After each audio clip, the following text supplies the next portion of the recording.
Well, hello. So, to the people watching now, I've just started the stream for tonight. Haven't done one in a few days. Been dealing with some technical telescope issues, but I believe it seems we've got quite a bit sorted out. Um, I've been battling a bit with collimation of my telescope, which is basically collimation is the alignment of the mirrors, and because like I screwed it up. Let's put it this way. So I screwed up the telescope mirrors, and on Friday, I completely destroyed the view through my telescope. So I had to realign the telescope mirrors, and that's actually kind of a pain in the butt to do. So yeah, that took a little time. I spent the weekend kind of sulking with that and redoing it and upgrading my telescope cover observatory. Can't think of a name for it yet. I need a name. But anyway, it seems to be sorted out, and I'm happy that we are treated with a very nice view right now of Jupiter. Unfortunately, this is the backside at the moment, or the side. It's the Great Red Spot will be rotating into view in, well, pretty soon. Maybe in about a half hour or an hour. We'll definitely see it pretty nice in about an hour, and then in 2 hours it's actually going to be really nice, right front and center. But it'll be right around here, and then when I flip, I'll actually have to flip the telescope. It'll be on the other side up here.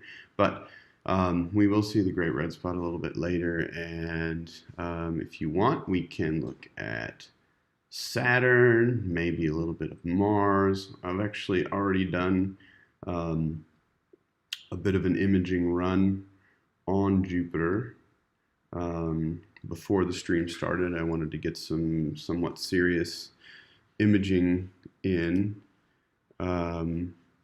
before things started going. And let's see, can you see, please tell me this, can you guys see the clock underneath the telescope? I can't seem to see it in my version of the stream, and that makes me interested. There should be a ticking clock that shows this. Yeah, you can. Okay, cool. All right, cool, great. So live now, ask questions. We're going to do a Q&A the entire time. Feel free to fire them away now as we go, and I'll do my best to answer them. I will be doing some imaging here and there throughout the stream, and then let's see, let's do this. I need to do a retweet of this. Astronomy, STEM, outreach, Jupiter, Saturn. What else are we going to see today? And GRS. Not GRS yet. I won't say that because it's not actually happening yet.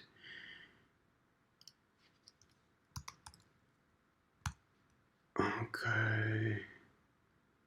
Boom. All right. Now, so there's that.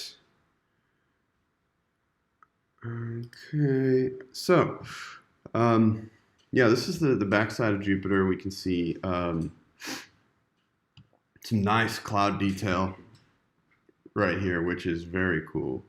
I mean, we don't often see that in the stream, in the live stream.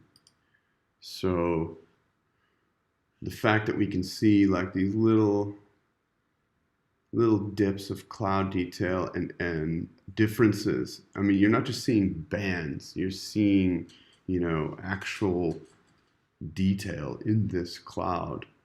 And now what really tells me, so I'll be adjusting focus throughout the night, but what really tells me that we're having relatively decent seeing tonight, I would probably rate this at a 7, maybe a 7 out of 10 on the scale of goodness. I mean, I've seen better, but this is pretty good.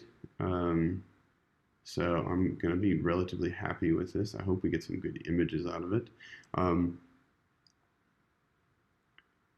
Yeah, like the fact we get up on the top, the fact that we can see bits of detail on the top and on the bottom in these smaller bands. I mean, that's telling me that the resolution is actually pretty good. We're right around 5,600 millimeters of focal length. So, you know, we're doing a pretty good job. I'm going to go ahead and do an imaging run because it's been a few minutes since I've done one. I'm going to switch over to red. Start here with red. And I'm going to, I've got the focus positions of each filter saved. Now, one thing that is concerning a little bit is I have actually lost a bit of brightness since I started. I'm approaching zenith, or I'm pretty much at zenith right now. And I've actually lost. Usually you gain brightness on the planet. And I've lost a bit, so that makes me think that maybe there's some thin cloud moving in. I'm not really sure. I can't see it, but it might be there. So regardless, I mean, our view is really good, and I'm pretty happy with this as it's going. Yeah.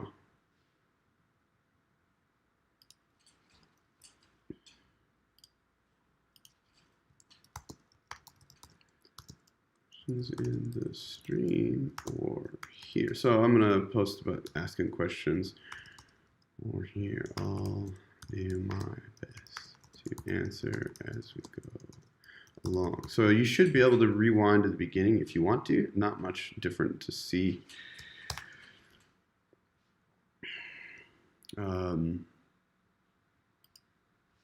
From what you've seen already. So there's no reason to rewind, but you should be able to for anybody joining. Anyone, you know, wanting to know what might be going on.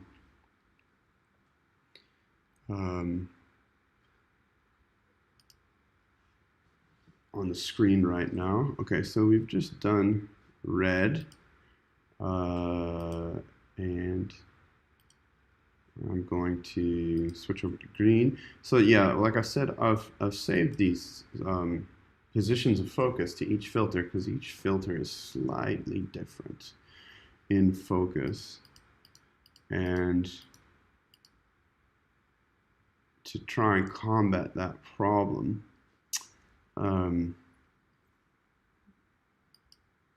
what I've done with my robotic focuser is pre-focused all the filters, found the best focus point for each, and had that save it. So as soon as I switch to a different color filter, it will automatically move the focuser to the position that I had previously said was, you know, was the best for that particular color. And from there, I do slight adjustments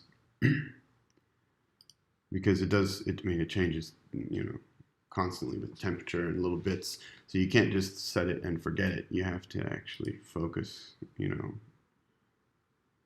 quite often. So yeah, anyway, this is looking pretty good. I'm pretty happy with the way this is turning out already. At least for the live view, which usually is a pretty good indication of, how things are going to look on the screen, on the images later. So to make this a little bit smaller.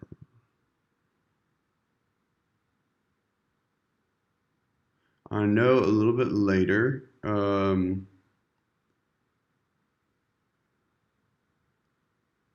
Fraser Cain, David Dickinson, I think Dylan O'Donnell maybe will be live streaming on the Universe Today Virtual Star Party. I might go ahead and pop in there. So a little bit later, maybe we'll go and... Oh, I want to save this filter position. I want to go and maybe check that one out, and we'll do a little bit of both streams, but that's not until a little bit later. This is crazy weird. Yeah, I must be hitting a little bit of cloud, a little bit of like haze in the sky. Not cloud, haze, let's say, because I'm having to increase the gain on the camera as we're approaching zenith, which is pretty much backwards how it should be. It should be kind of the other way around. Everything should be brightest at zenith, so making me wonder. I mean, and this is blue now, and it's usually blue is the worst, and it still is the worst tonight, but interestingly enough, with blue, we're able to see differences in the clouds on these top and bottom hemispheres, which is it's pretty good, which is good for blue.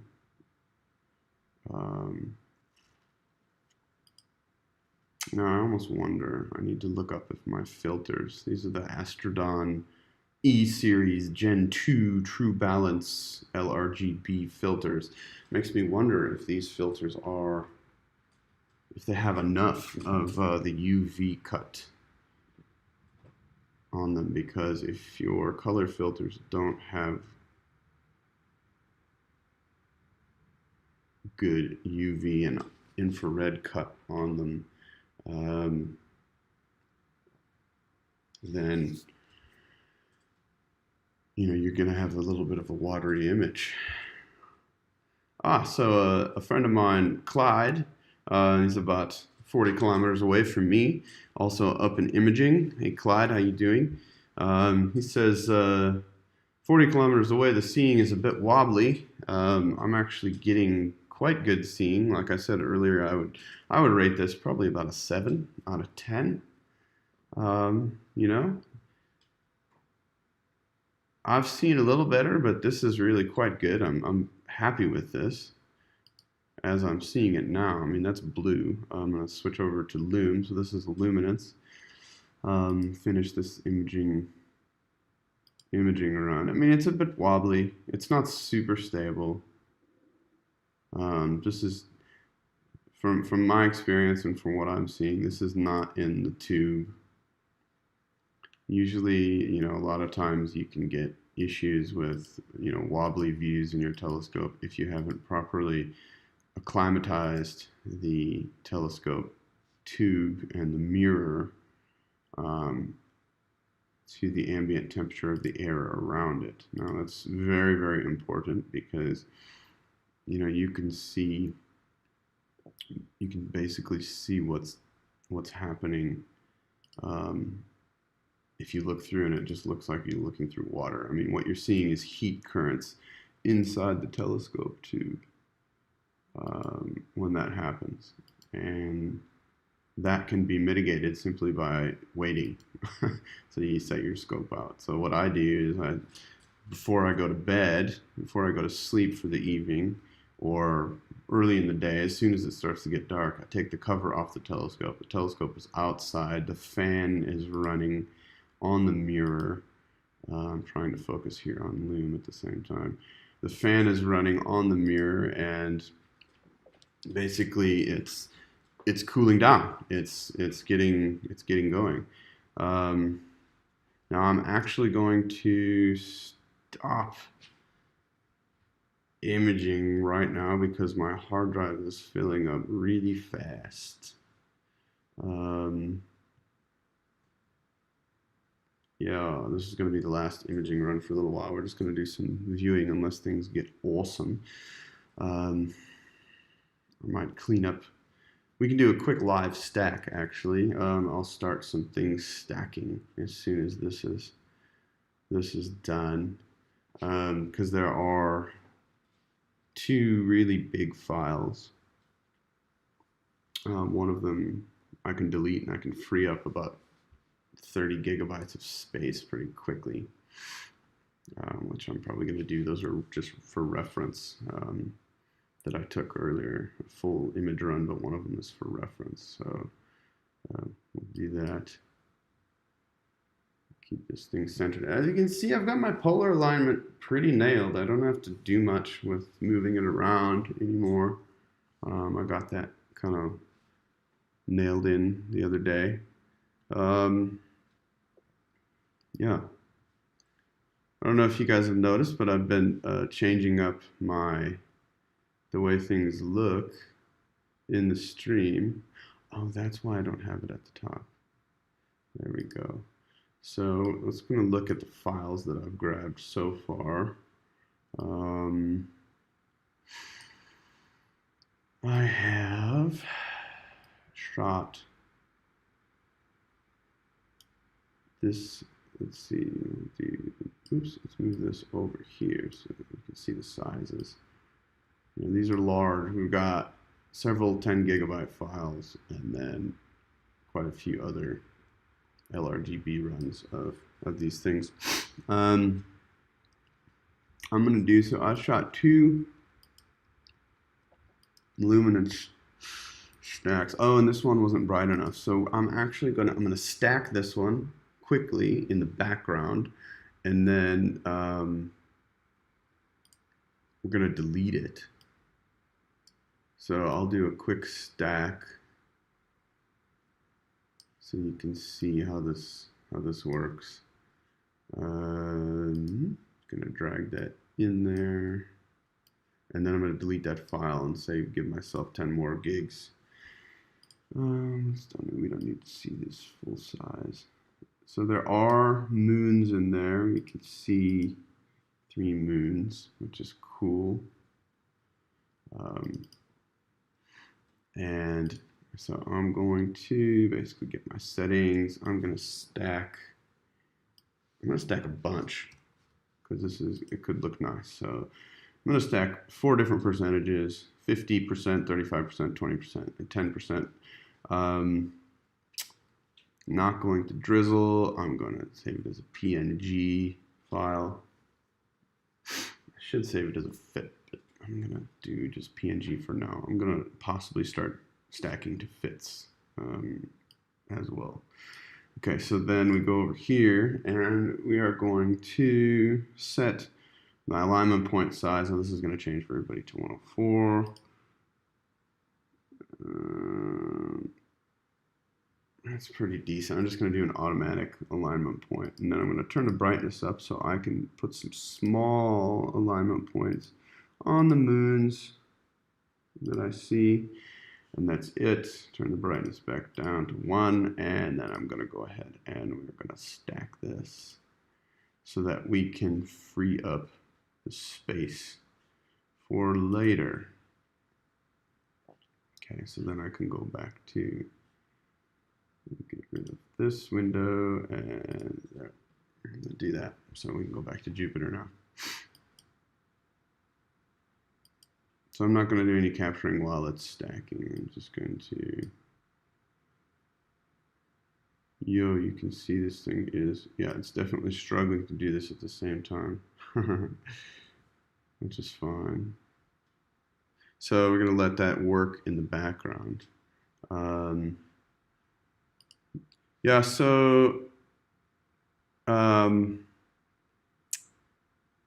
Clyde says it's looking better on Jupiter, and that makes sense because Mars is still lower, quite a bit lower than Jupiter at the moment in the sky, and the lower in the sky. Yes, another question I've had here is from Ernie Jacobs on Twitter, on the YouTube live stream. He says, I noticed you save your video as an SCR file. Is that better than AVI? I believe so. Everything I've read about the SCR files is basically that the SCR files are like the rawest form of data that you can get. So if you want proper raw, then you use, the SCR file. I know, some of the other imagers will use, use AVI. I know Christopher Go uses AVI, and basically his view on everything is, that's what he's done, that's what he's used to, that's what works best with his system and his workflow. And there's not a huge difference that I've been able to see with, between the SCR files and the AVI files. But I mean, everything I've seen everything I've done is basically the guys that write the software basically say that you should use SCR files. I believe WinJupos derotation software prefers the SCR files. The way I see it is the SCR files are similar to if you're going to use, FITs versus PNGs. There's very little difference, but the SCR files are a little more raw. I should actually do a test sometime, and I'll do that sometime soon, between the size of SCR files versus the size of AVIs, because if I could save some hard drive space and it wouldn't really change much, then maybe I could switch to AVIs, as long as it's like, proper good raw data. That's the most important thing, is that when you're imaging, you want the rawest of the raw, which is actually FITs, but FITs isn't a video thing. You'd have to have, FITs files of every single frame, which you could do. Maybe that's what SCR is, actually. I'm curious. I need to read up more on it. So, yeah. Hey, Renee. Renee is in. Renee is watching. So we've got people in the States that I know of watching right now. There's 14 people. Everybody in the comments, put out where you're from, where you're watching from. You don't have to be exact. I don't want, telescope. I don't want geographical coordinates necessarily, but I'm curious, where are we watching from around the world right now? For me, I've got my local time there ticking down underneath my telescope view. So that red view that you see here, can you see my, I think you can. Yeah, you can see this is my telescope right now as we see it, and we're already shooting past zenith. So that's a little crazy. It's going to go a little past zenith, and then it'll be fine. And then, so what we'll do before we even do any flipping, I'm going to move over to Saturn, and then we'll go back to Jupiter. So I'm actually going to move to Saturn. Ernie's from New York State, Buffalo, New York, in the United States. I know Renee is in. I forgot. Did you say it was in Long Island or somewhere in? I believe in the New York area. Yeah, Long Island. That's what I thought. She's been on the stream before. Faisal says watching from Saudi Arabia. That's great. I know Clyde on here. He's also from South Africa, as I am. So yeah, that's great. So we're gonna, because we're not seeing the great red spot now, I'm gonna move over to our friend Saturn. Okay. So I'm gonna switch over to this view. We're currently on Jupiter. Now I can move over to Saturn, which is here. No, that's not Saturn. Where was Saturn? Why am I silly? It's gonna be down. Close this business here. Oh, it's right next to it. That's why it's not labeled. Now, I think we should do a go-to. No, because if we do go-to, it's going to flip. So we need to do this manually. So the thing is, since we're shooting past the meridian already, if we do a go-to, if we tell the telescope to move by itself, it's going to do it, and it's going to flip the whole telescope around because it thinks it's smarter than me, and maybe it is, but we're going to do this. You might actually see movement on the telescope live video, a slight movement, because we're not moving very far. So I'm going to move that green crosshair is going to be where the telescope is pointing, as I aligned it earlier in the evening, so I can do this from the comfort of my office. And then we're going to move that directly over on top, get it close. Then I can move back to my finder scope view and see if we're anywhere nearby, which we're not quite yet. Unless, yeah, we're not quite on there.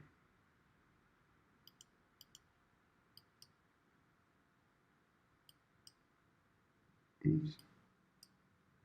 Move that around a little bit. Uh-oh.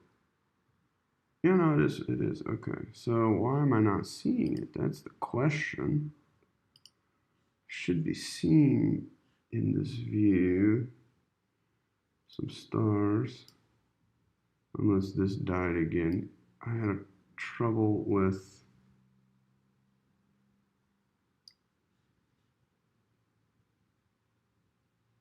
interesting. I had trouble with my guide scope.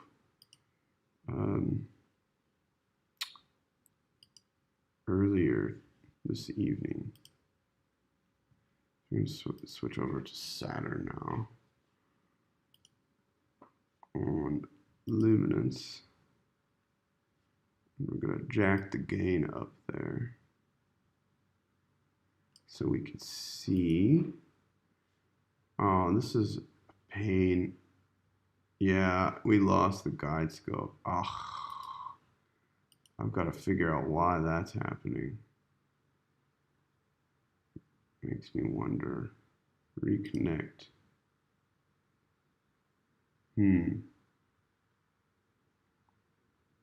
That's a bummer. So I completely lost my guide scope. Yeah, it's not cool. Let's see if we can do this the hardcore way. Oh my goodness. Otherwise I'm gonna have to go back down there and fix that. Okay, so I'm gonna move this thing around until I find Saturn. So at the same time, I'm actually watching the histogram on the telescope or on the camera view, because it will jump when I get it in there.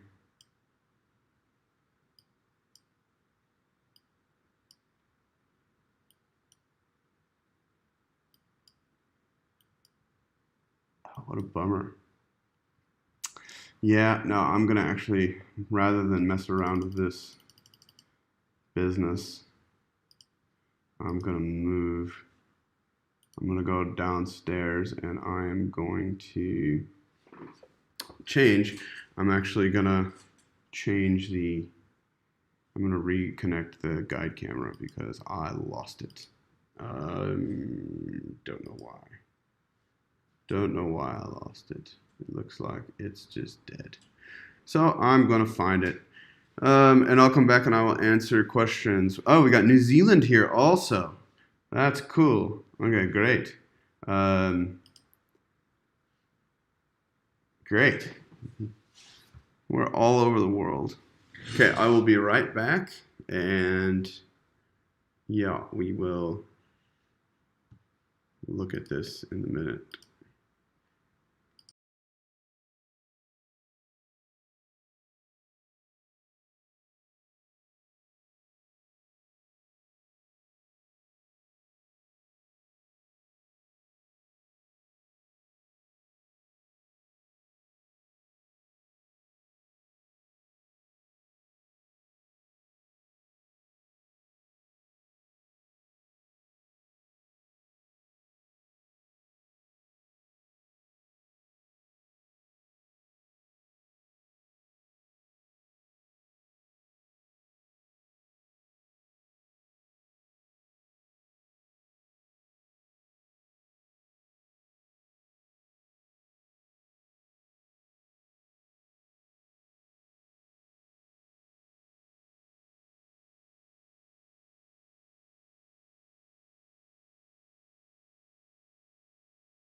Okay. Well, got that sorted out. Now that my guide camera has stopped. So now that we're looking at Saturn, one of the things that I was asked to do recently was there just happens to be a 7-year-old who's watching right now, and his name is Luke. So I wanted to say, what's up, Luke? How you doing? I was asked to give him a shout out, and so I wanted to say, hey, and I hope you're enjoying the view of the planets. And this is Saturn, Luke. So check it out, man. I love it when kids get involved with space and all this kind of science, because the thing is, this is so inspiring and cool. And I think there's a kid in all of us, you know, that we can really see. So it's pretty cool. Pretty cool to see. I really like it. Anyway, thanks for watching, Luke. Also, we need to look at the stack that we made.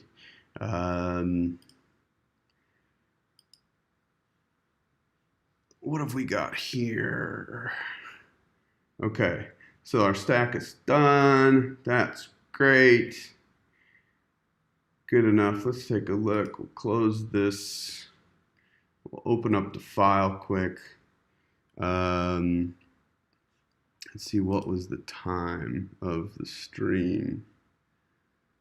36, right around 36. Okay.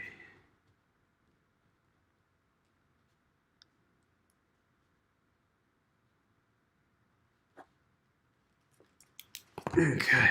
Now, Saturn's looking really good. Also, I should probably image this, eh? What do you think? So, what was I doing? Oh yeah, the stack. Let's take a look. Why did that go away? Let's actually get this in here. Okay. So the stack that I just did. Always remember to name your files with fire capture.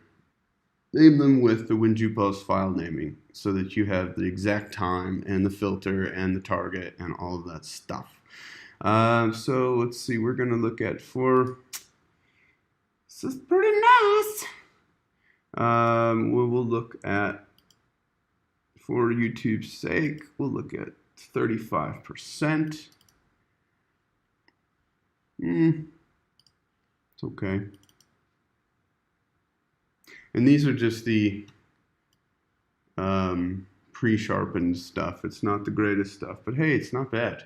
It's dim.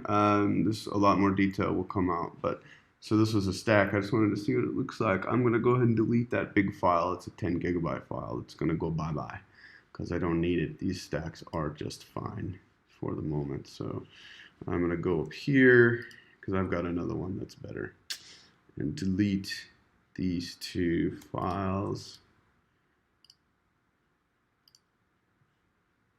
and we will empty that out because now I want more hard drive space. Let's shoot some Saturn. Okay, so this is the loom, looking pretty good.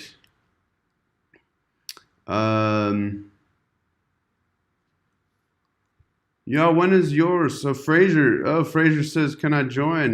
Yeah, I can join their feed here. What else? Let me look at these questions quickly, Fraser, and then can you please message me, Fraser? Message me with the Zoom link, and I'll pop in on your stream. This is gonna be crazy. Let's see. So Clyde says his seeing is going downhill. Ernie Jacobs asked, what program was this? I'm not sure what program that was. I think it may have been CPWI if it was the telescope control program. If it was the guide scope program, it was SharpCap.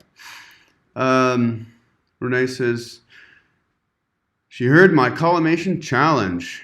Yes, the GSO cannot get it. It's rough.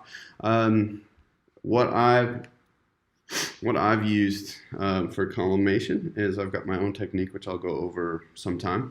But it's basically just a camera looking through the Cheshire eyepiece, which I look at with my computer in a live view, and I adjust everything live.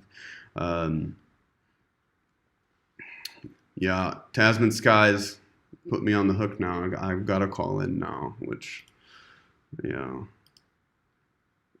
Fraser already sent me the thing. Okay, cool. I will take a look. I just want to open the application now.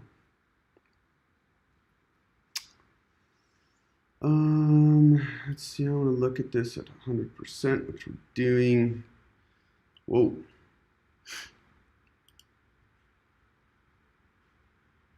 Okay, let's see how this works. I like the maps. Oh, they're talking over there. You don't have to keep fighting with them. Hey, Gord. Hey, what's up? Hey, Gord. So you guys, I'm double streaming now. Insane. Good. This is crazy. I'm streaming on my stream. I'm sitting on this one. Whoa. I'll show my telescope. And you might want to mute me after I show my telescope, because if I talk to people on my stream, nah, I'll leave it. I'll just remember that and be good. I'll behave. Shh. You can't be controlled, man. I got it. It's true. So start up your stream, and then I figure we'll do that. It is. I'll show off some of your pictures from last week, and then some of the pictures we took last week, and show your current view, and we'll show the stuff we took last week, and talk to Dylan. And no, don't talk to Dylan. He's too academic. It's too late. Look at him. He is wearing his lab coat. He's wearing his silly lab coat. Yeah. It's, just in case I get some splatter from Beetlejuice or something. Nice. So I've got my thing on, guys. Oh, nice. I had one of those on earlier. So let's see. Fraser, I can't share my screen. You've disabled the screen sharing, so. I have not. Well, it says you did. I tried to share my screen and I can't do it. Try it now. Hey, there, now it works. See, you lied. Okay, cool. I'm gonna share that. Everyone's here, so I'm gonna lock the advanced position portion of screen. Okay, cool. Yeah, I'll give you the big stuff. You want it big, right? Yeah, How's that? I'll start this up, and then make sure I've got your pictures here.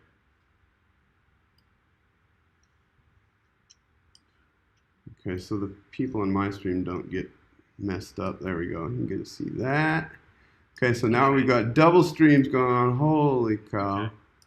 All right. And then I'm going to feed you guys the stream. So I'm going to be teeny tiny. Aw. So somebody on my stream has just asked, are they on Twitch? Are you streaming on Twitch or just YouTube? Just YouTube. Well, they are simul streaming it on Twitch as well. So, oh, okay. Yeah. Okay. So let me make me bigger. Huh. Oh, okay. Yeah, you guys can't see. I guess you can. Yeah. All right. Okay. That works. Okay. Start that stream.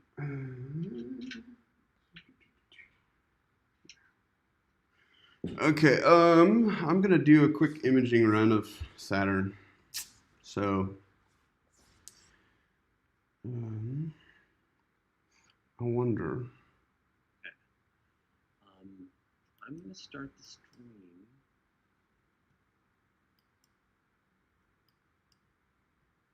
You haven't even started yours. Nope. Okay. But I started it now. Now. Do it now. Now. Now. Done. I did it. I did it now.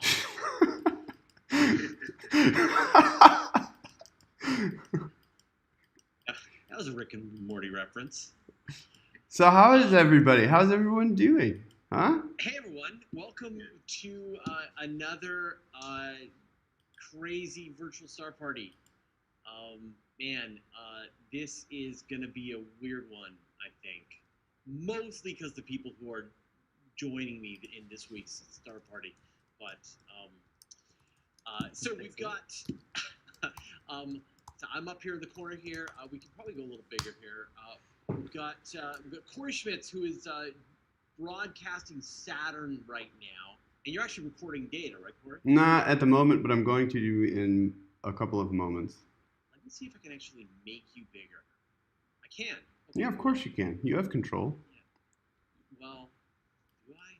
And then if I turn that back off, now how do I view your screen again? Oh, switch to the share. Okay, awesome. All right. And then we got Dave Dickinson. Hey, David. Hey there, here in Norfolk with my family of telescopes off to the side. I'm going to be minus one. I have to send the Stellina back this week. So. Yeah, are you going to miss it? It was kind of fun to use. It's a fun toy to play with. I don't know if I would buy one for myself at the current price point, but to have one to play with was kind of interesting. I mean, you could doing deep sky from downtown Norfolk is virtually impossible, but this could do. I was able to do some deep sky imaging from one of the arguably most light polluted places on the East Coast. So that alone was kind of impressive.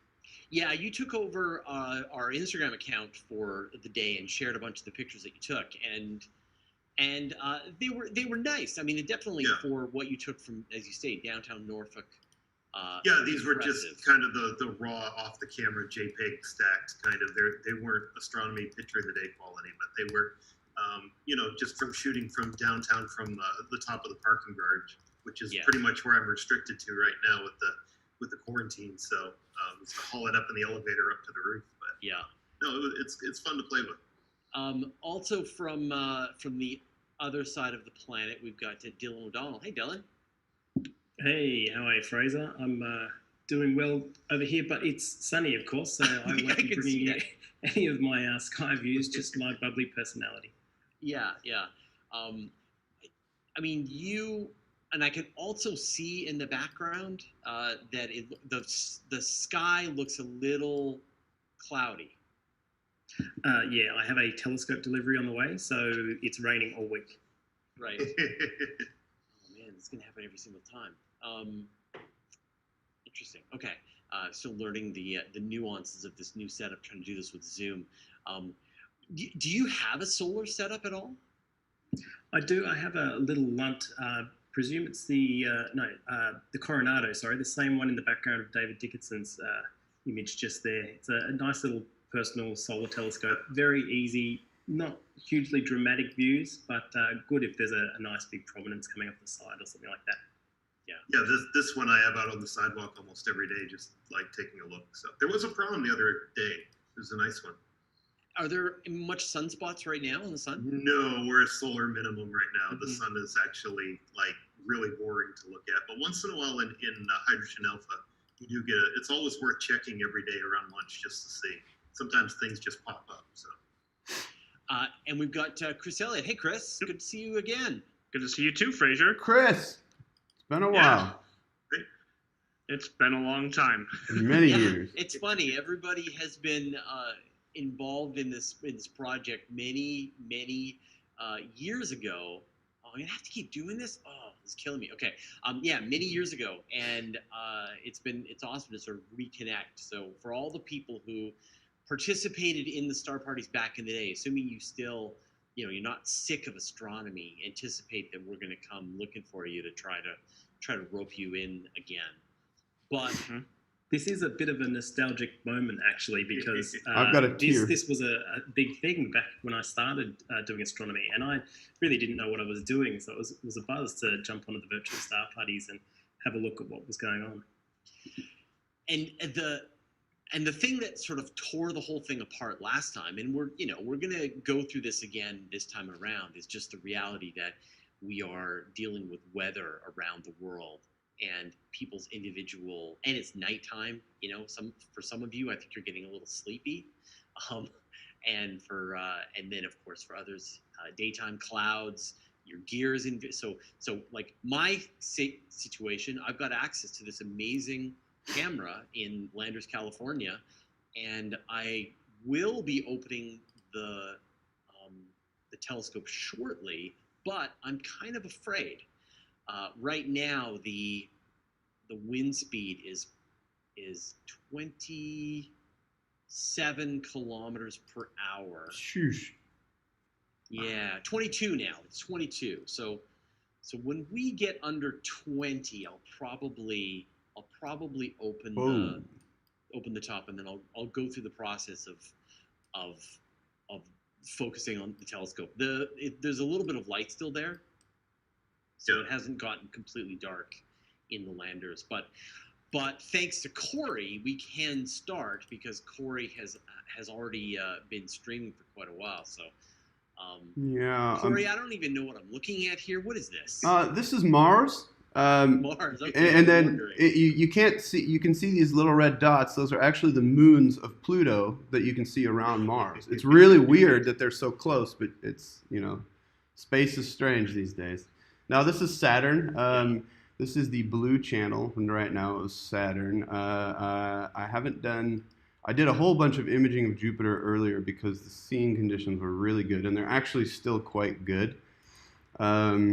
You can see the Cassini division fine. You can see the shadow, which is getting smaller and smaller as we approach opposition on Saturn, which is cool because that's going to go away during opposition and then come out the other side.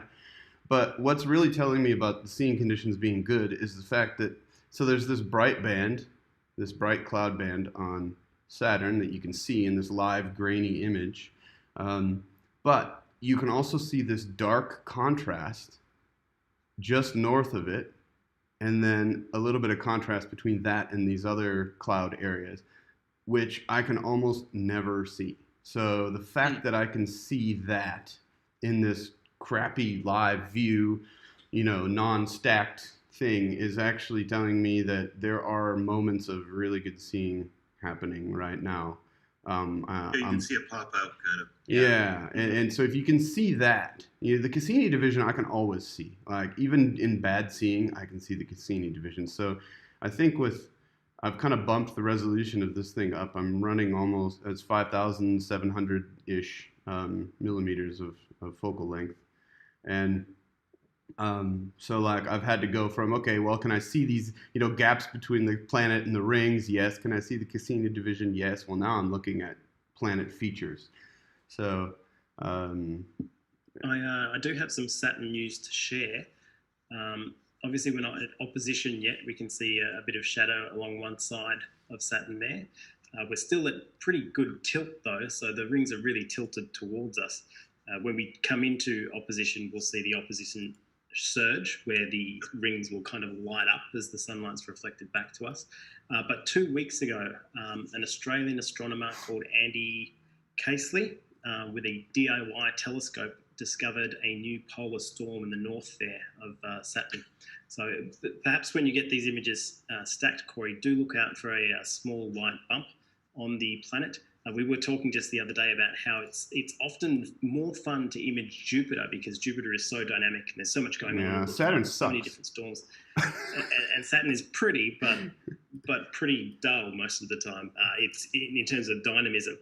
But we do see a new northern polar storm as of 2 weeks ago. So keep your eye out for that. Okay, cool. Yeah, I will. I've also I've been submitting my images to the Alpo Japan and PVOL, which are databases that planetary scientists use often, because the thing is, people always think that the scientists are always basically looking at everything in the sky, but there's so many things that they're not able to. So they actually depend on amateurs like myself and well, maybe not me yet, but other people who are better at this, to submit our images to these scientific databases. And I've been doing that, and they're talking on those forums in those areas. That storm has popped up, and so they are interested in that now. So if I see it, amateurs almost have like worldwide coverage now. Yeah. Just watching these things to if there's an impact or anything, a storm pops up or something like that.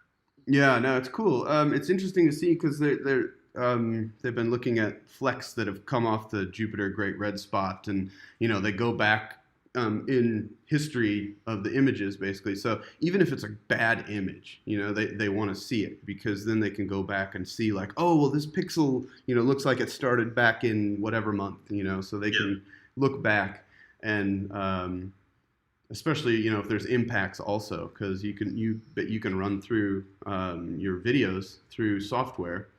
I think it's made in France, that it's free, and you can run your videos through it, and it basically it looks for bright spots that could be, meteor impacts on Jupiter specifically. So that kind of it will do that for the moon too.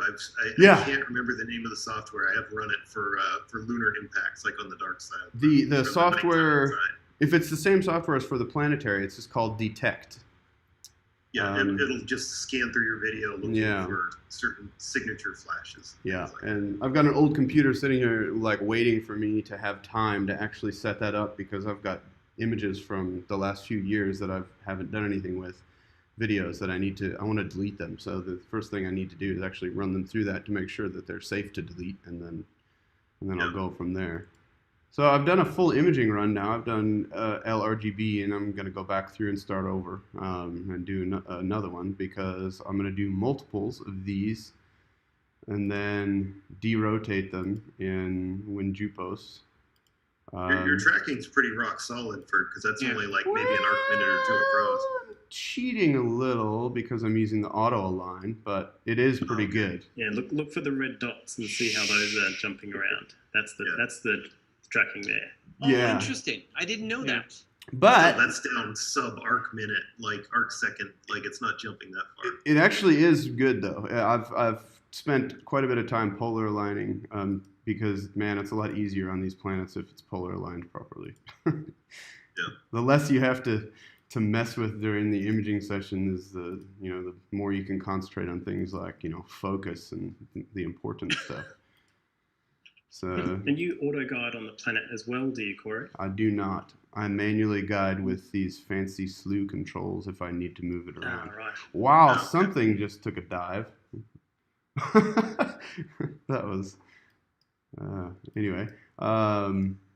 See, I've got to do a slight adjustment here, but I don't have to adjust it very often anymore. It's probably too dim to catch any of the moons. So you probably have to blow out Saturn to get the. I do, but I can do that. Whoa. Once it'll like pull out like some of the closer in. Let's see where I think I point. there's 5, or I know Titan's not too hard. Then there's about 5 or 6 that are easy to pick out. Okay, there's one. They're really dim. There's one here. You can kind of see. There's one here. Titan's probably out of the frame. Might be, Yeah. Most of them orbit in the ring plane, so they're tilted with the. I think it's Iapetus is one that's not in the ring plane, but most of them are. That's what's ironic. From the moons, you would see the rings edge on most of the time. Yeah, let me switch over to my silly guide cam view if it's. Okay, good. It's still going.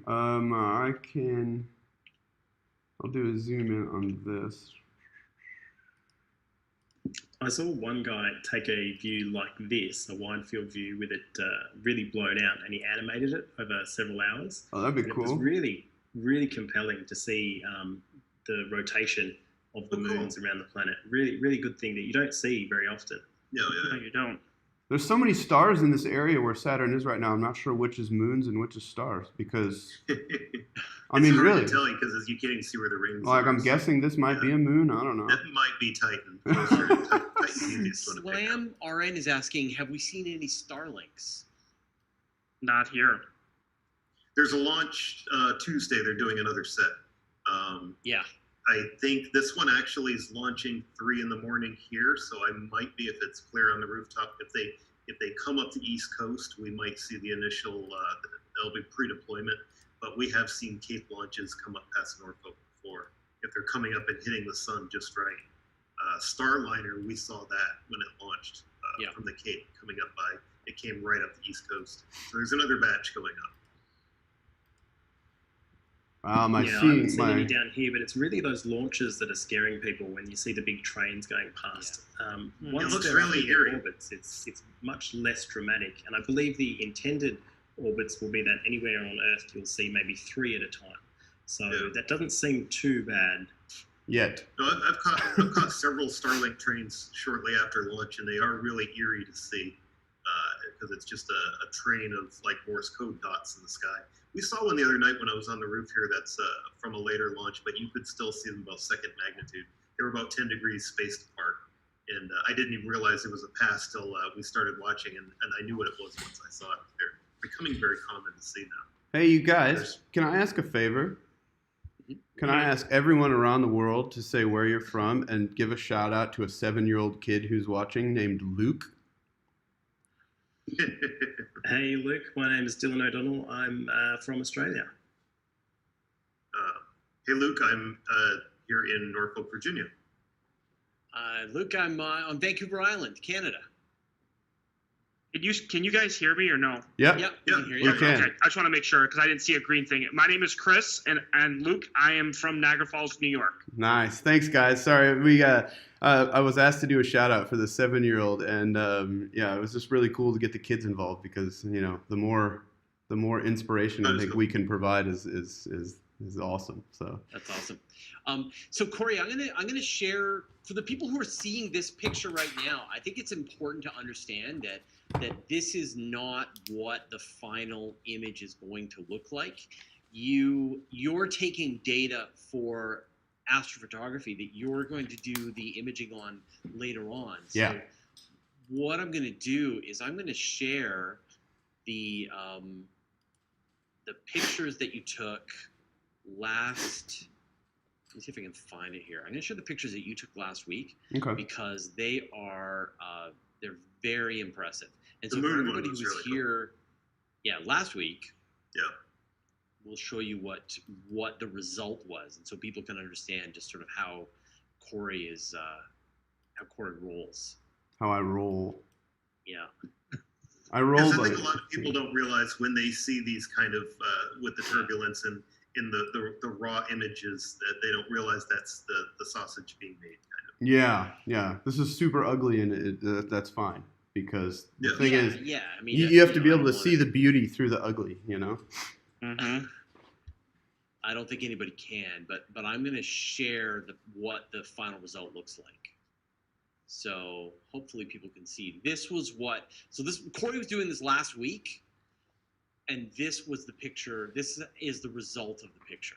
It was pretty bad seeing too, if you remember right. So you think the seeing this week is better than than what you had Way last better, week? way better. Yeah, Mm-hmm. way better. If you go back and But it compare really the does streams, seem which like we can magic, doesn't it? do, it does. is. I've got some new tricks that I've recently learned too that I'm going to try and employ.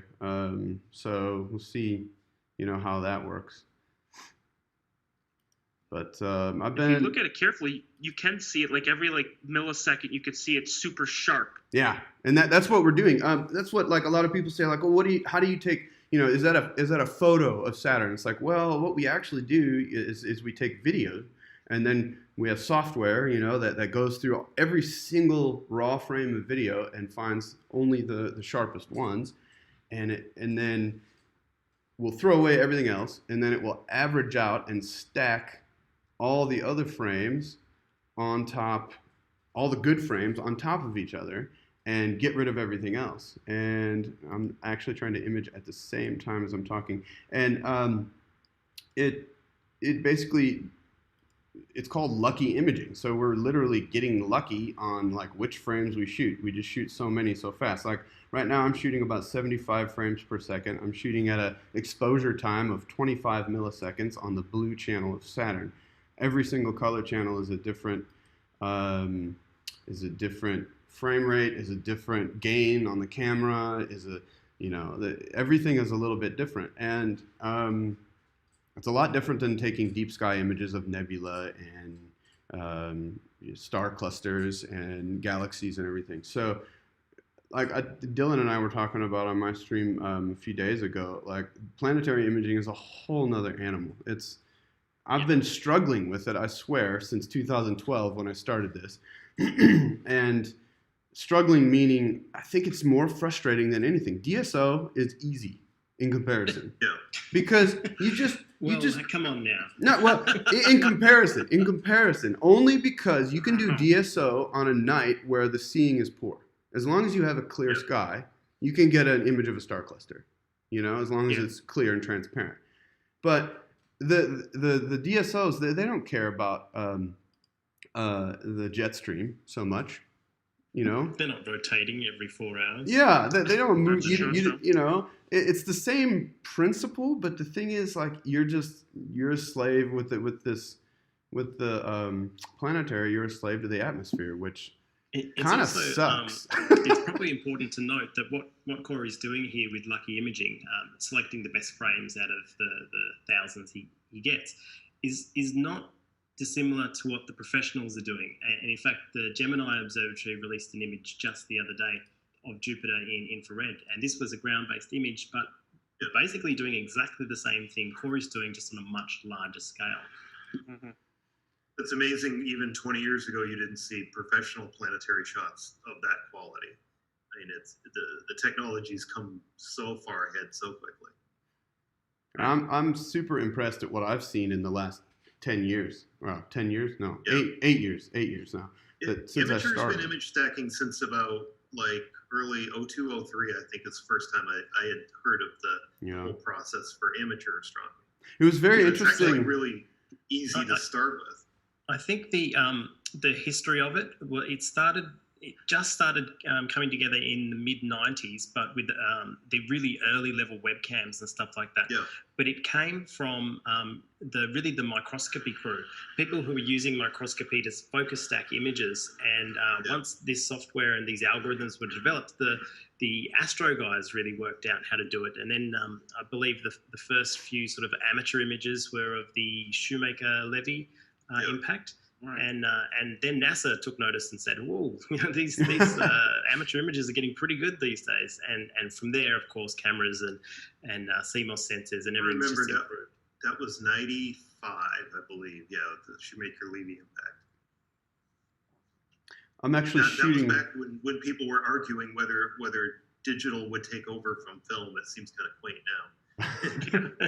Oh yeah, it's taken over. yeah, but I remember there was a whole argument about it's like because you knew a digital image when you saw it, you could see that just the resolution wasn't as good, and a lot of people that had expensive imaging photographic rigs would say, well, the digital photography probably won't ever take over from film. There was an argument to be made in those days. Anyway. So I'll show you Corey's Jupiter from last week. We'll actually be heading over to Jupiter pretty soon because the GRS is going to be. I think it's just turning forward. It's just turning now, yeah, and I want to get some decent. It's weird now that I'm shooting for science, if you want to call it that, for me. I'm like, okay, well, the guys are interested in around the GRS and the flaking and stuff that's coming off the GRS, so that's what I'm going to focus on shooting more. You know, like they care about the whole planet, but they care about certain features at certain times. So that's when I want to kind of focus a little bit more. Let's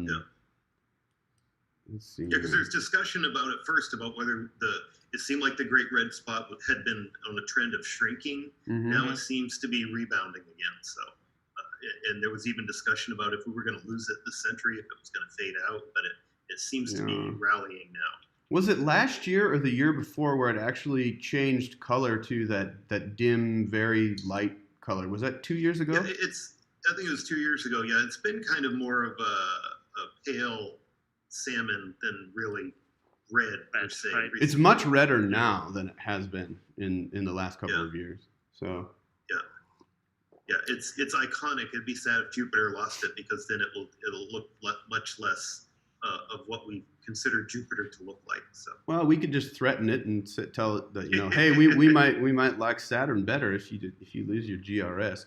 I had a question on my stream about is it at the maximum inclination towards Earth? I don't know what that means exactly. Well, the rings being tipped open. Okay. They're 2017 they were at their max. Okay. Now they're slowly closing, and they're going to be edge on. I think 2024, 2025. I'm super stoked for that edge on view. That's going to be cool. I've never seen that before myself. It's kind of neat. Yeah. And I've seen it. Yeah. It's stupid. I hate it. Saturn hate orbits every 29 years, so divide 29 by 2, you get the rings edge on every 14 and a half years. Yeah. Okay. So, wow. So and the same with being tipped wide open. So it's actually just changing its vantage point. It's not actually tipping back and forth. It's the same as our pole for the seasons. Okay. It's just our orientation toward the sun is changing. I also had another question. Do I dump my vast raw accumulations after post-processing? How can I keep up archiving that many? Do your post-processing software delete the bad images automatically? Yeah, the answers to those questions are, do I dump them only the bad stuff? I've actually got data all the way back to 2012 that I really should delete because it's just garbage and it's useless, but it's hard to say goodbye. I'm kind of a digital pack rat. But Corey, yeah, I noticed if you go to Jupiter, the moons Ganymede and Io are like they're very, very close together too. I don't know. yeah. I got an image. I actually did excuse me, a stack of that earlier. Okay. Where I got two of the moons. I did a little bit of research ahead to see if there was any shadows or anything interesting going on. Yeah, no shadows, but the GRS, and we should be able to get a view of the moons on screen here as soon as I finish. I'm just going to do probably one more color run, image run, finish this one, maybe do one more, maybe not. You could probably talk me into not doing it. And I'll go straight over to Jupiter. I showed your Jupiter, okay, and I showed your Saturn, and now I'm going to show your moon from last week because this one is. Don't show people. That's private. Oh, that is pretty amazing right there. That looks like LRO shot it or something. Yeah. Like you're literally in orbit, like low lunar orbit or something. Yeah. That's why I like And those shots like that. Look at what happened last week and see what what it was looking like in the screen, like what we were sharing, and then you compare it to this. And so again, like how much data did you use to take this picture, Corey? All my lunar stuff that I do is I capture 5,000 frames of video for a single lunar image. Lunar is actually pretty easy compared to the planetary stuff, just because you basically just it's one view. I mean, you can do color if you want, but I never do with the moon, so I just do 5,000 frames every single time. That gives me over the years that basically gives me the best view of any feature.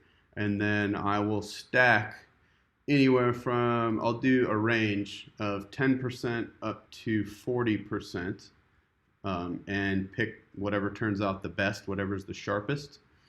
And then what I've been doing, just because with lunar images, it's not so much a scientific thing, it's more like, ooh, pretty pictures for the internet. So what I do for that, because people like to see, is I'll dump that straight out of the stacking software, do just a little bit of modification, not much, just a little bit of sharpening in Photoshop, and I'll dump it to my phone, and I'll use Snapseed on my phone to get it ready for social media. It's weird, because it's like, at this point, I've got so much data, and I'm so tired of it just going to waste, because I don't have a lot of time. data, and I know this happens to you. You end up, as we're seeing Corey doing it now, you go through the same RGB filters or the same sequences over and over again over a course of hours, and then you might just choose one stacked frame out of that several-hour period. Yeah. Or you might combine it into an animation, like a rotation animation or watching the moon's orbit. But you do end up with a stack of data. And I know this stuff's a lot easier than DSO stuff. But my DSO images, I might end up with hundreds of gigabytes being used just for one image. Yeah. And so there's no way I can hold on to that and keep going. Otherwise, I'll just run out of hard drive. So I do dump a lot of data, but only after I've used the bulk of it. And I usually keep the original raw stuff and just sort of delete all the processing steps. Yep. Definitely, yeah. That's why we need to invest in external hard drives. Yeah, I do, but I'm out of money for that. So, Oh, okay. Don't donate to Fraser, and then he'll buy me hard drives.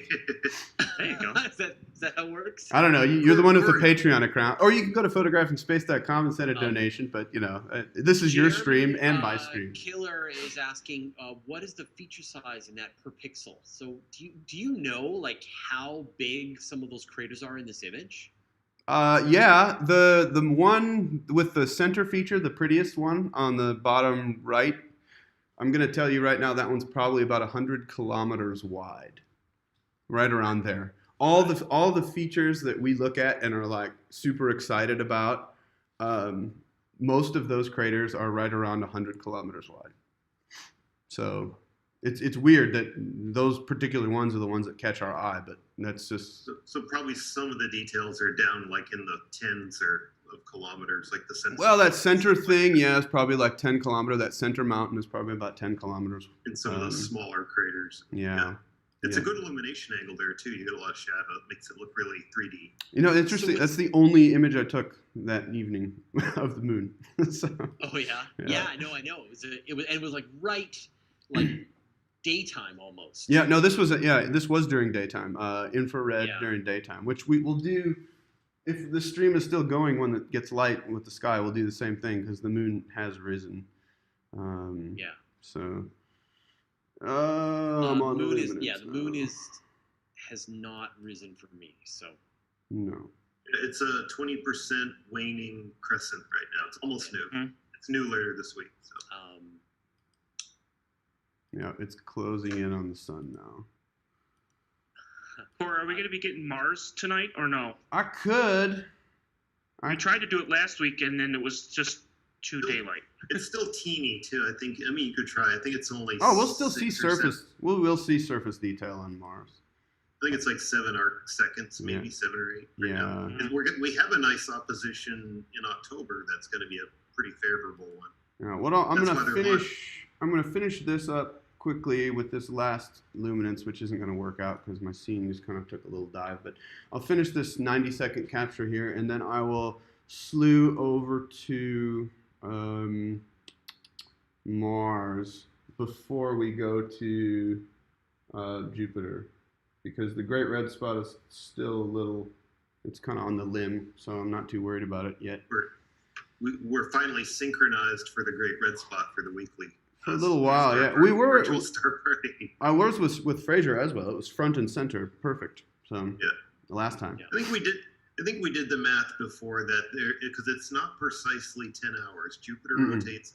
It's like 9.5 hours, 9:55 or something like that. So I think there is a synchronization that if you observe the same time every week, you're either going to see it or not. Yeah. Like every Sunday night at 10 o'clock or something.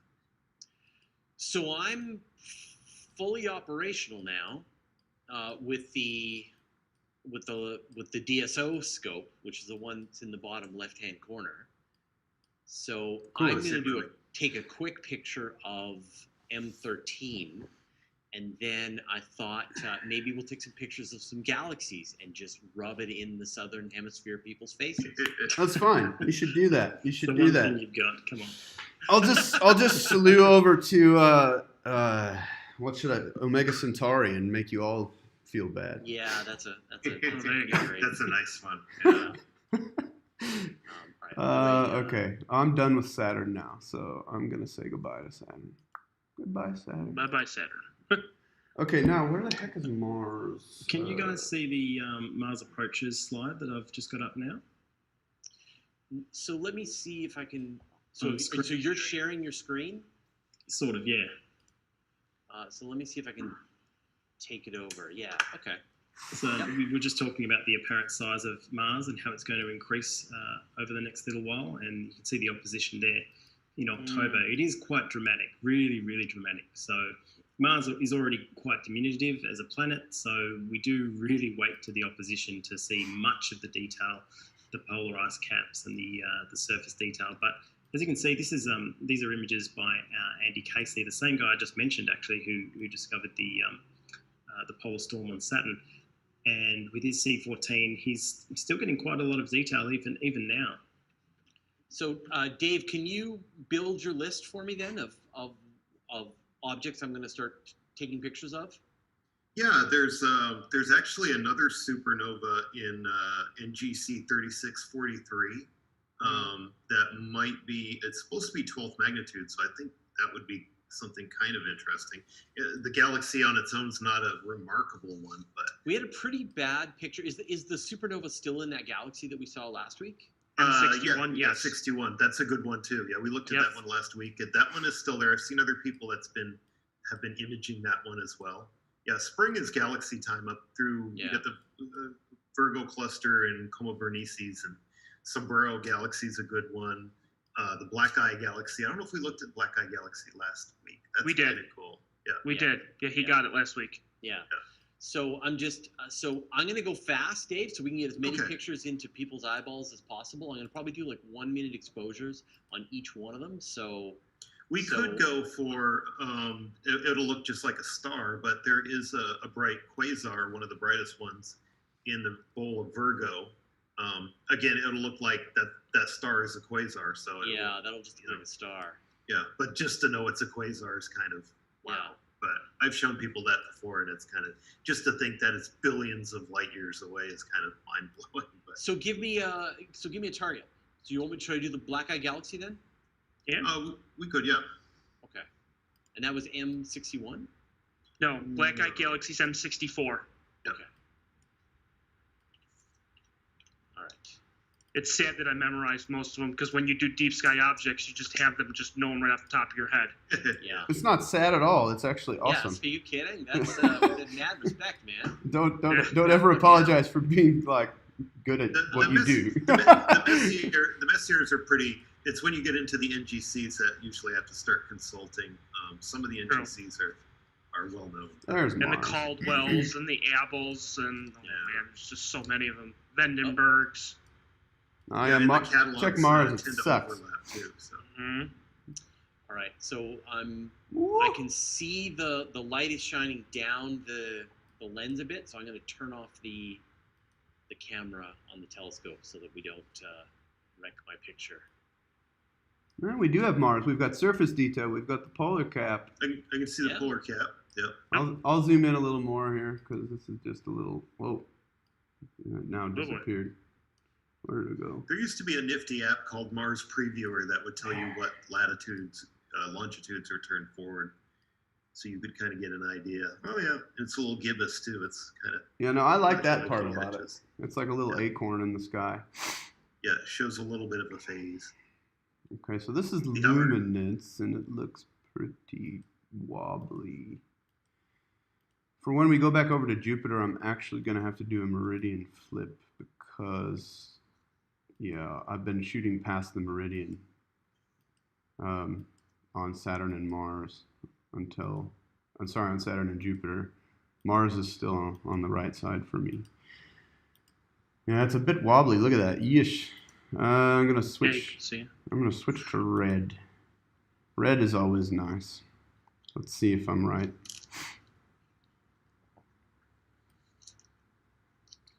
Maybe not. Yeah.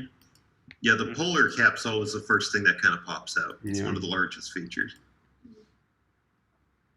It's at the bottom, isn't it? Yeah, it's the Yep. south Yeah, polar you can see cap. it.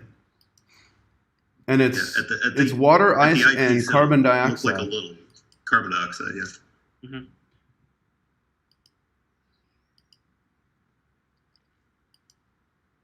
So we were talking last week about the potential for doing some kind of live stack, and so I think I've got it working.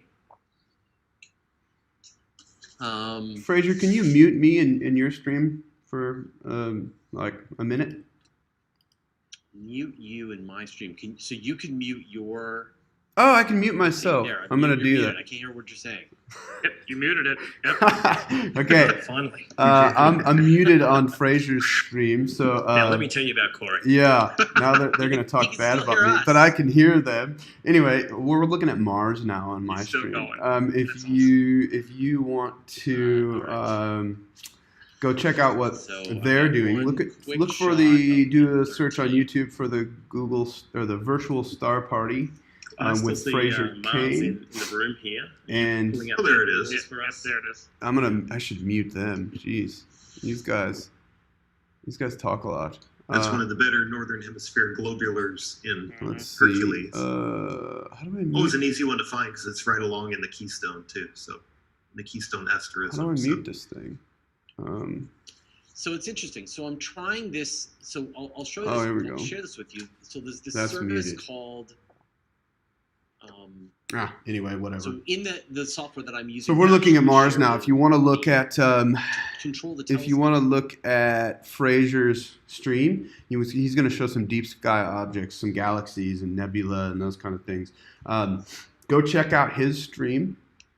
Otherwise, I'm not going to stick on Mars for much longer. I actually want to do the Jupiter GRS So I'm going to go ahead and do that. I'm going to skip Mars for now. But anyway, this is Mars. The polar ice cap there on the bottom. We can see a little bit of surface detail in this. I'm going to go back to the luminance now. Let's see. So yeah, so I mean we can see that it's a nice view. It's jumping around a little bit.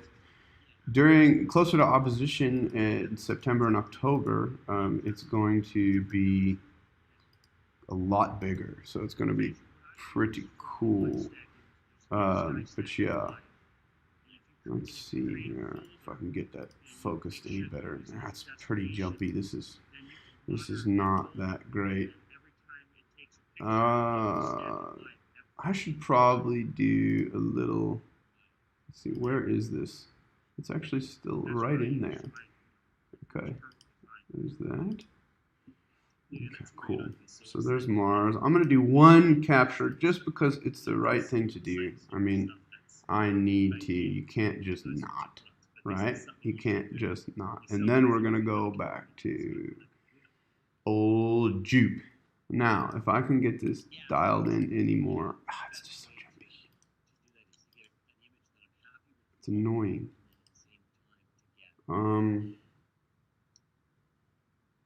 I'm not even gonna bother. Not even gonna bother. It's too jumpy to image. So enjoy this view for now. I'm gonna go and actually move the telescope to Jupiter. Okay, so I'm gonna go move it back to Jupiter. We're gonna have the great red spot now, and then. So, were you saying this one's your biggest in the northern hemisphere? Yeah. Yes. Okay, cool. This is the best we've got. This and M3, I think, are two of the best. Just like it's a, and this one's much easier to find than M3. M3 is kind of in a vacant area of the sky. This one, I always know, I guess, star parties. Let's see. That keystone asterism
Okay, I'm back. Just had to do a meridian flip on the telescope. We're back with Jupiter now. Still on Fraser's feed, so if you want to see the cool galaxies and stuff, go ahead and check his stream out. Yeah.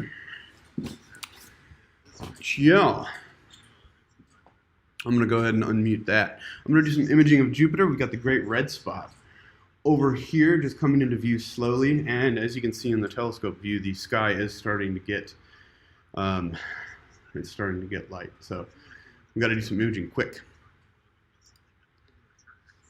And has a I'm very back. rock solid, sturdy mount, so then it's a trade-off. You probably don't want a Dobsonian if you think you're going to do photography. You want like a German equatorial or a fork mount.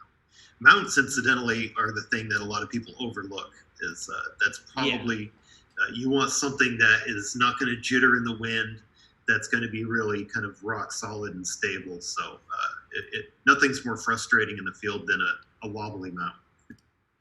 All right, so I'm going to share the M101 image. So I'm sharing my copy of Stellarium so you can see where in the sky M101 is. And so this is the Big Dipper, and it's I guess it's kind of, it looks like it's upside down, but that's sort of its position right now. And so sort of at the very end of the Big Dipper, there's a pile of galaxies sort of all in this whole region here. And so if you can sort of find the very end 2 stars of the Big Dipper where the handle is, they form a triangle with this galaxy M101. And the reason is Ursa Major, we're looking out galaxies in this area. we're looking out in the springtime in the evening from the northern hemisphere. You're looking out away from the plane of the Milky Way, our home galaxy. So you see all these big galaxy groups. You're looking out into, like when they did the Hubble Deep Field, they did it up toward Ursa Major. And the reason was they wanted to look as deep as possible into a very vacant region of the sky. So I left the image out just because I got a satellite trail in the picture. Oh, cool. Yeah, and so people are always like, how do you feel about starlings passing through your picture? So I would have to throw this picture out. That may be a starling. Yeah, maybe. Who knows? And it's a little galaxy there. But yeah, so what do I think? I want fast internet from my remote Canadian countryside, and I also want to not have to remove star trails from my pictures. I feel both of these things simultaneously. Dave, what do you want after the Owl Nebula? Have we done, speaking of galaxies in Ursa Major, there's Messier 51. Sure, we'll do M51 next. It's a good face-on spiral. Yep. Yeah. That's a classic one. Usually it's pretty spectacular. Yeah, I love that galaxy. Okay, I'll go slew to that, and then I'll show the Owl Nebula. So we'll go back to Stellarium now. Why did Dylan leave? He just walked away. Amazon? Maybe. Lucky. Oh, it shipped it. He's at the front door. Check Mars or Jupiter though. We've got a nice view of Jupiter right now. It's super stable. Great. Super stable. I'm super pumped about this. So I'll show this Owl Nebula, and then we'll go back to Jupiter. So back to the Big Dipper here. So that's where the Pinwheel Galaxy was that we looked at before. Wow! Hey! Just bonus now. That is awesome. Also not fair. Yeah, and so you can see so there's the bottom of the Big Dipper, or and right there is the Owl Nebula. And I will bring up the Owl Nebula. Yeah, that's a pretty easy one to find too. Dylan, did you pay for that scope, or did they just send you a box full of like peanuts? I paid for it fair and square. Did you? Full on. It has arrived, so I'm Which very excited. telescope is it? Just got a C11 Edge HD, so cool. 2800 focal length native. So I'm hoping to get a few more planets this season. That's actually a longer focal length than mine, but it's also a little bit slower, right? It's an F10. Good. Right. I know you're very worried about that. Tesla. But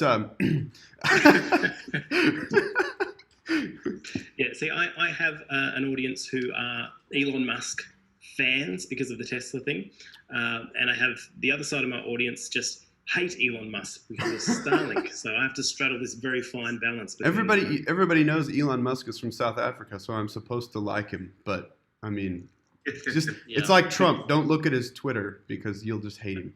Yeah, exactly. Yeah. Yeah, so someone's going to say this is going to turn into an unboxing video. So there's the Owl Nebula. And this is a star like our sun that's going to that shows you what the future of our sun will be when I it think dies. it's about 8,000 light years away, if I recall. So it's one of the closer. I think there's a background galaxy. Seems so I recall there's an NGC galaxy very close to it. I think I see it in the background in the frame. Yeah, so I'll go back and you can actually see there is a galaxy just in the top corner of the picture. Yeah, I'm pretty sure that's in Right there. NGC 3556. I think. Yeah, Yeah. that's because I've seen that looking around at showing that off at star parties before in a wide field. That there's you can catch both the planetary and the galaxy in the same frame. That's really cool. All right, so there's Corey's. Hey, look at that Jupiter. This is important because this is the blue filter, which is notoriously the absolute worst view of all the filters. I've been watching it. It's been looking really steady as I've seen it out on the screen here. Yeah, it's very nice. I mean, you can see detail in the north and south equatorial belts. You can actually see detail in the polar regions, which is on blue. That's pretty incredible. I'm pretty happy with this. I would give the seeing conditions about an 8 out of a 10 right now, maybe 7.5 depending, but like I don't know, 7.2. I don't even know. It's like I don't think I've ever seen 10, so it's hard to even give it a good number. All right, Dave, what do you want next? Do something different than galaxies. There's one of the better open clusters in Cancer is Messier 67. Okay. Maybe that should be toward the zenith right now. Okay. Just to mix it up because most of what's up there that's Yeah, I mean, galaxies. we get what we get. So Yeah. I mean, it's going to be a lot of galaxies. It's the season. Then right? when you go towards summer, then you get the plane of the Milky Way up. Yeah. So then you're going to get all the nearby Milky Way objects. So Yeah. And right so now, come. Oh, spring is Dylan, almost we get the Milky Way core. Where is it? Is it at Zenith? It's at Zenith. Yeah.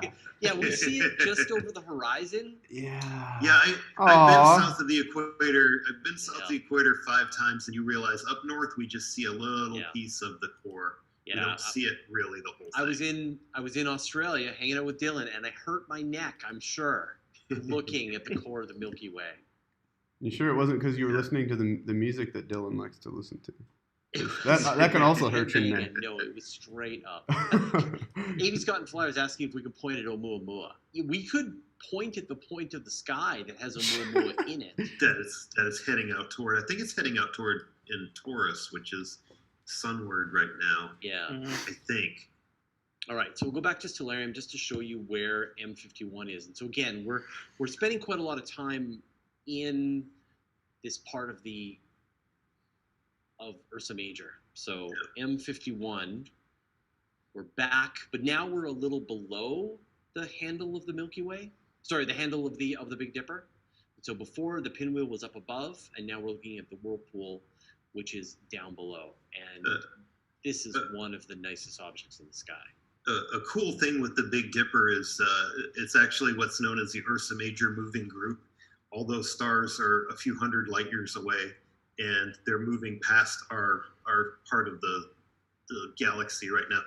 Our sun isn't part of the Ursa Major moving group, but it's one of the closer moving groups of stars to us in the galaxy. We just happen to be slipping past that stream of stars right now. So my seeing is getting a lot better now that it's getting darker. So that's not seeing, that's just dark. Yeah. My images are getting better now. There we go. Thank you. Use the correct nomenclature, please. I'm not an astronomer. What kind of camera do you have, Fraser? I have no idea. Oh my god. I have whatever one Dustin put into this telescope. That is the wrong answer, Fraser. That's all I know. I bet it says it on the screen. You just haven't looked. It should. ZWO. Yeah. So it's a red one. Just say it's a red one. I've got a red one. Yeah. Yeah, it's in Swow. A Zwo. Assy. Is it a Zwo-assy? Yeah, It's a definitely. Swow-assy. How big is your Yeah, assy? I forget exactly which model, but it is the WO. It's the full color model, right? Yeah, it's the MC. Yeah, one of the MCs. All right, Dave, I need a new target. It's probably a 1600, don't you think, Dylan? If it's the color Yeah, deep 1600 sky. is probably the most popular and It is. cost-effective one at the moment. Yeah. Yeah, it's very common. Yeah, but that's I mean that's a 1 minute exposure on this galaxy. No, it's really good. That's Yeah, you can see impressive. the little satellite galaxy, and Yeah, that's pretty cool. yeah. Yeah, this is the one. The Earl of Ross would use the what they call the Leviathan of Parsonstown in Ireland. He sketched this structure. It was in the 1850s. They first saw that was a 72-inch reflector that he first drew All right, the spiral structure on it. Dave, I need you to stay on target. I need you to focus here. M67. Try that. I already did M67, so here's Oh, we did. M67. So I need Okay. to know what comes after M67. Okay. How about there's a bunch of galaxies in Leo that are currently up toward the zenith, like the Leo triplet. Can we do like the triplet? Mm-hmm. It depends how wide your field is. If you do like around M66 or M96, M95, you should be able at least to get 2. Maybe you can get 3.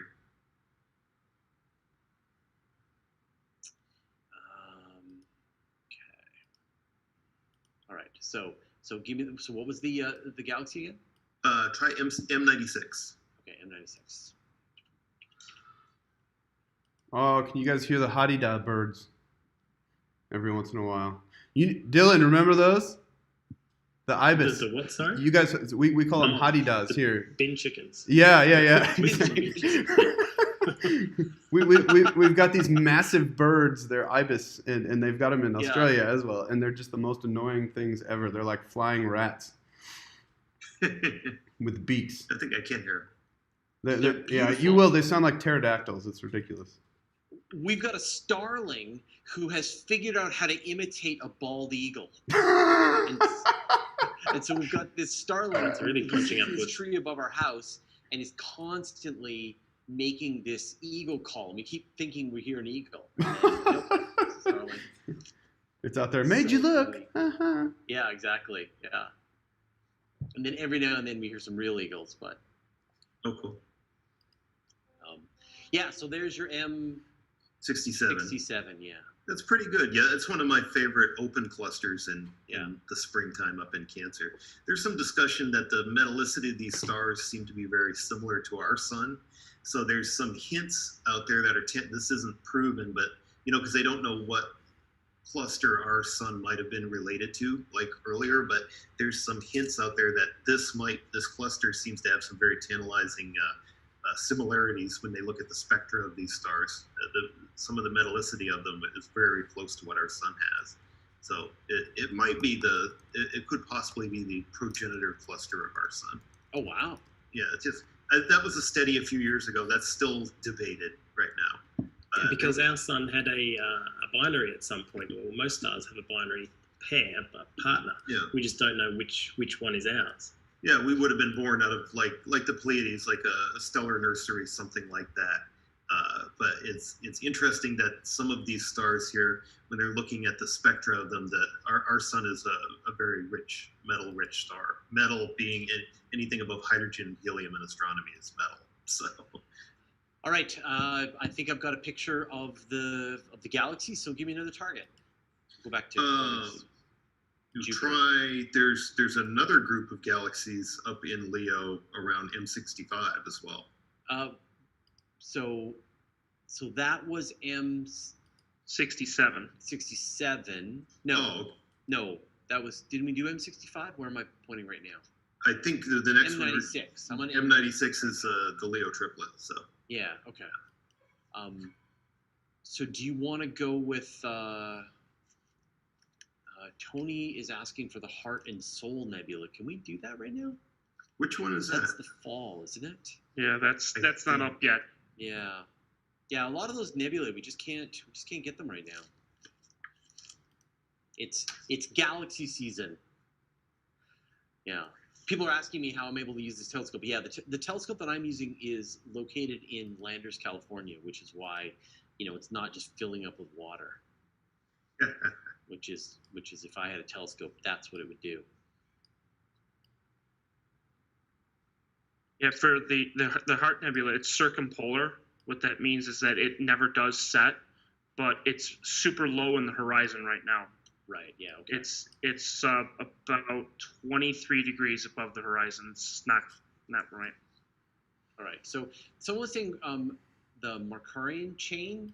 Yeah, that's cool, but I don't know if you'll be able to get that. Yeah. Let's try that. Mercurian If you can get that in one image, I'll be impressed, because it's dim. They're fainter, but you might be able to get them with those. Yeah, I think that's in Virgo. And if you want like the actual NGC, one of them is NGC 4473. The telescope I'm using was able to find it just from that name. So whoa, that's like a humble brag right there. I feel so spoiled that we're getting a chance to see the Great Red Spot again. Yeah, it's right here. If you're curious where you're looking, but the seeing it's if you can see here, I'm going to move my telescope. This is my telescope right now. So look at it glowing in the sunshine. This is actually the sunrise starting to come up. So yeah, it's we're imaging in the daylight right now. I'm gonna have to switch over. You know how to party, Corey. Yeah, exactly. Listen, man, I keep saying, Dylan, we need to drink some beers, man. I'm going to switch over to infrared here pretty quick, because this is... So I'll bring the galaxy. So this was the galaxy in Leo. I guess this is the triplet. So yeah, you've got two of them in there. I see. Probably. So one over there. And one there. Yeah. And one there. I think there's also another one, but it's probably out of frame. Yeah. Let's see if I can pull it up a little better. So there's like this one, and then there's one over here down. It's like an elliptical galaxy. There's like. I know with the eyepiece, if you've got like a over a degree field of view, you can usually nab all three in one view. Yeah. Very cool. Yeah. All right. Go back to Jupiter. Galaxies for us here in the southern hemisphere are pretty challenging. Most of them are very, very small, apart from the large and small Magellanic Clouds. You guys have a real pick of them, but in general, galaxies are small targets anyway. So although this new scope here is good for planets, it's also going to be good for a bit of galaxy work too. Yeah. Patrick is asking, Fraser, has the increase in air quality made your job and all astronomers' jobs better? Yes. So do you think the improved air quality from the lack of, I don't know, human civilization is making things better? I've definitely noticed it. I mean, I live in Johannesburg, the biggest, like the most polluted whatever city in on the continent, and well, one of them, and definitely like the sky is clearer. There has been. We're starting to reopen stuff now, and so there's more traffic and everything, but a lot less pollution. You can see it on the horizons specifically, but a lot of people, and people not astronomers, friends of mine who've never looked through a telescope, or if they haven't been to my house, you know, they're just like, Corey, do you see a lot more stars? And I was like, well, actually, yeah. So yeah, it's been nice. Yeah, the lack of humans. The chain came through great. Sorry, can you give me another target? There's actually there's one we're looking at Jupiter. There's a nebula called the Ghost of Jupiter in Hydra. I think you could probably get it. All right, let's try it. Now we're talking. Let's get off the beaten track here. It is Jupiter. NGC 3242. All right. If I remember right, Ghost of Jupiter kind of just looks like a fuzzy ball thing. Jupiter. Yeah, so a fuzzy and out of focus 42, Jupiter. 32? 3242. 3242. Okay. All right. And we can also try for a comet again. Sorry, Corey. Yeah, it's fine. It's fine. It's your stream. Wait, it's my stream. I'll just mute you if I wanted to talk on my stream. It's fine. Yeah. So for people, I know, Patrick, you're wondering why I didn't answer your question. I'm doing about 7 things all at the same time. Like it looks like I'm just sort of looking, up a little bit, but actually I'm trying to operate a telescope, run this live stream, manage these guys, and also stay on top of the chat. Do we need to send leg breakers? Because we will. I mean, I'm also running about 17 things at once here. So yeah, exactly. So each one of us is sort of at the very limits of our cognitive load right now. But hopefully, as we get more astronomers involved, more people sharing the load, then we'll be able to sort of spread this out. But yeah, we'll do our best to get to questions. Don't worry. Yeah. Just call him on his phone. Yeah. It's harder to ignore. Do not watch me destroy my phone. He'll do it with speed. Yeah, exactly. I can't tell if I'm in focus or not. This is hard. It's grainy. When it gets light out, it's actually difficult to focus, even in infrared. But I'm gonna go for it. I think it looks fine. Good enough. So in infrared, it's interesting if you're looking at focus. that. I think you might be. The great red spot is here, and in infrared, it kind of disappears because, well, it's red. So you get near that red end of the spectrum, and that's going to be the brightest thing in the image is the reddest thing, and so the great red spot turns into the great white spot. Okay, this is amazing. Thanks, Fraser. That's nice of you. I shouldn't do this, but I love this. So this is the Markarian's chain. Oh, look at that. Everybody on my stream, go over to Fraser's stream, look at Markarian's chain, and then come back. Look at that. I think the brighter ones are like 12th magnitude in there. So. And this is just 1 minute. So how many galaxies are in there? I think about a dozen that I see. Yeah. That's amazing. This isn't one of star parties I would generally go after, like I said, because it's even the brighter ones are below 10th magnitude. But yeah, and so that's a small fraction of the whole screen. So that's the whole field of view there, and so it's taking up like maybe a quarter of the field of view. And so just think about this, right? Each one of these is a galaxy like the Milky Way with hundreds of billions of stars, and each one has some number of planets orbiting around it. It's just... I think the special thing about this one in particular is because it's in Virgo, and we are in the Virgo supercluster. This is our neighborhood. Yeah, when you talk about how there's someone did a great image. They took a wide field shot of the Virgo supercluster, and then sort of showed each individual galaxy of the various members, right? And so we talk about this idea that we live in the Virgo supercluster. There it is, right there. You're looking at these galaxies right nearby us. Yeah, what a just perspective. Like, how far away are some of these galaxies? Really far. Tens of millions of light years away? I think they're in the 100 million or so light years. I know some of the closer ones are like 20 or 30. So I think these ones, I want to say probably are at least in 100 million light years or so. Yeah. Dylan's the one wearing a lab coat, so he should be the one answering the math questions. What are the members of the Markarian's chain? Name all the stars. Name all the stars. Yeah.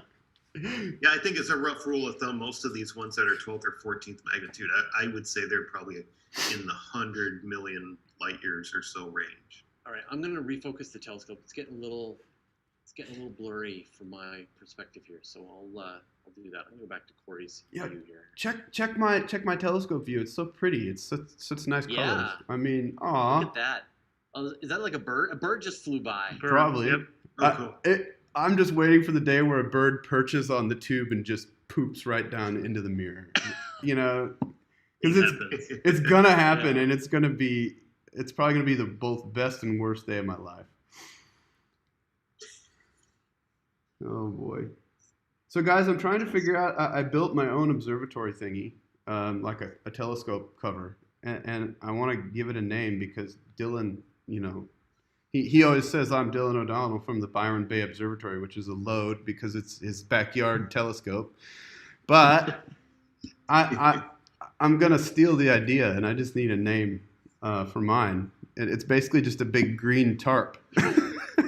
Well, you can have an official designation through the Minor Planet Center. Once you start tracking asteroids and sending back they'll ephemeris data, designate your.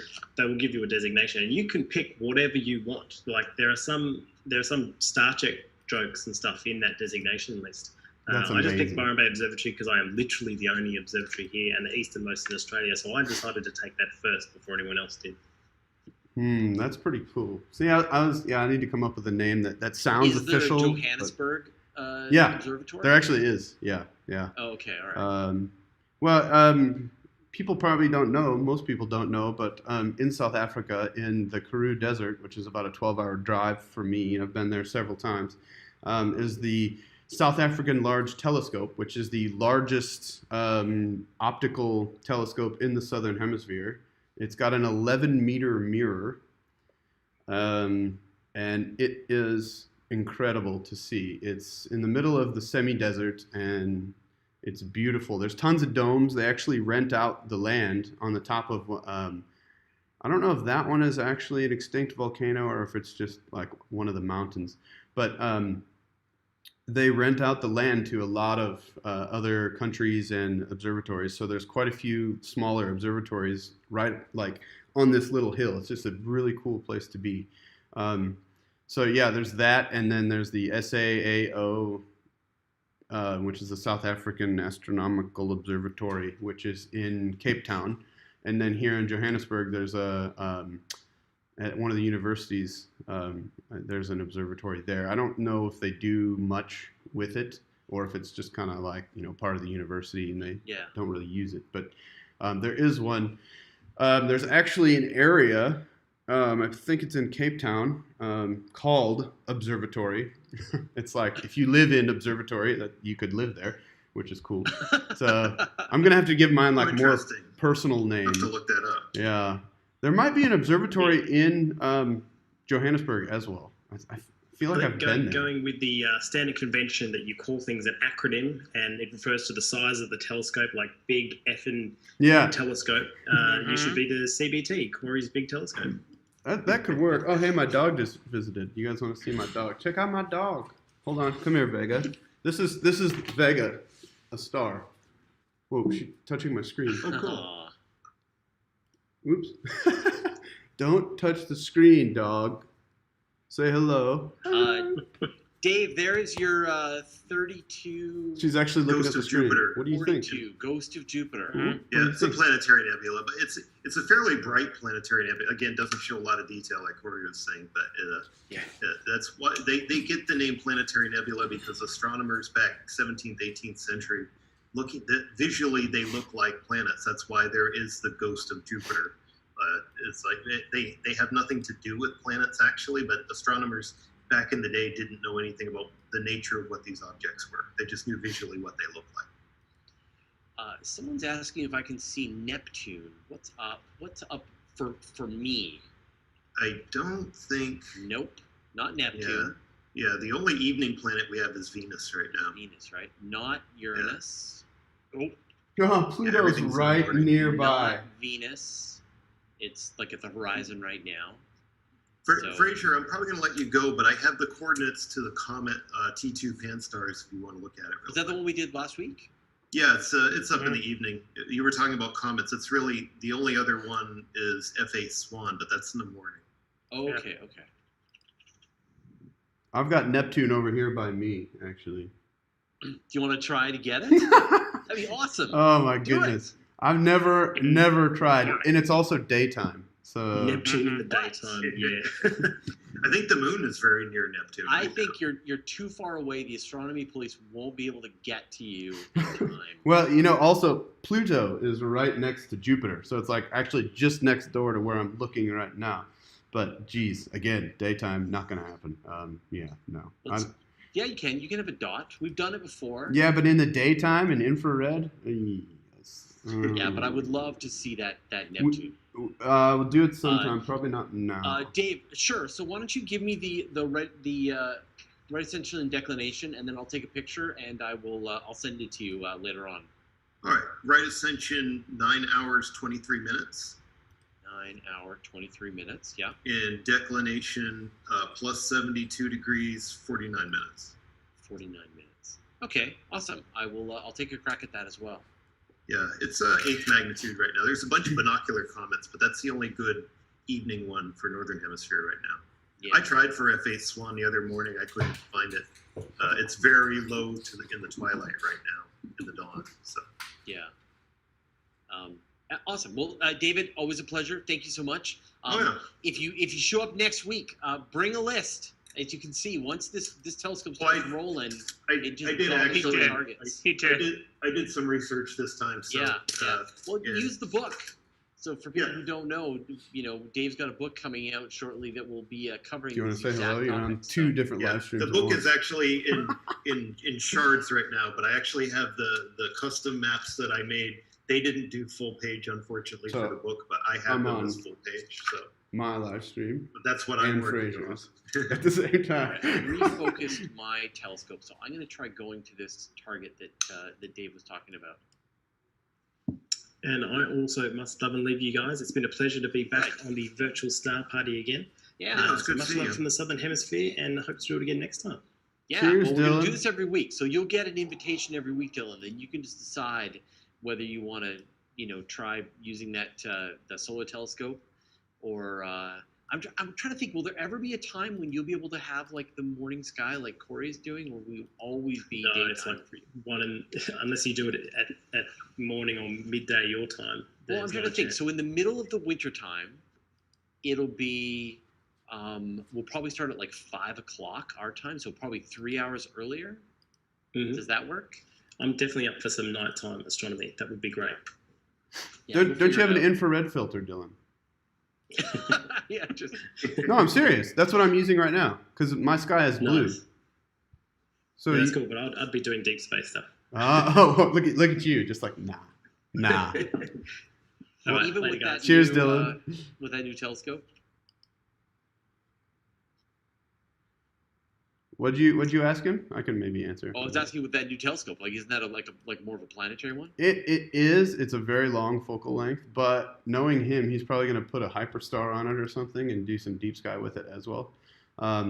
It's going to be like I don't remember what the C11 is. If it's an F10, so it will work. It'll be a great galaxy scope because for those further galaxies, those smaller ones, I mean, the thing will be huge in the frame. Yeah. Yeah.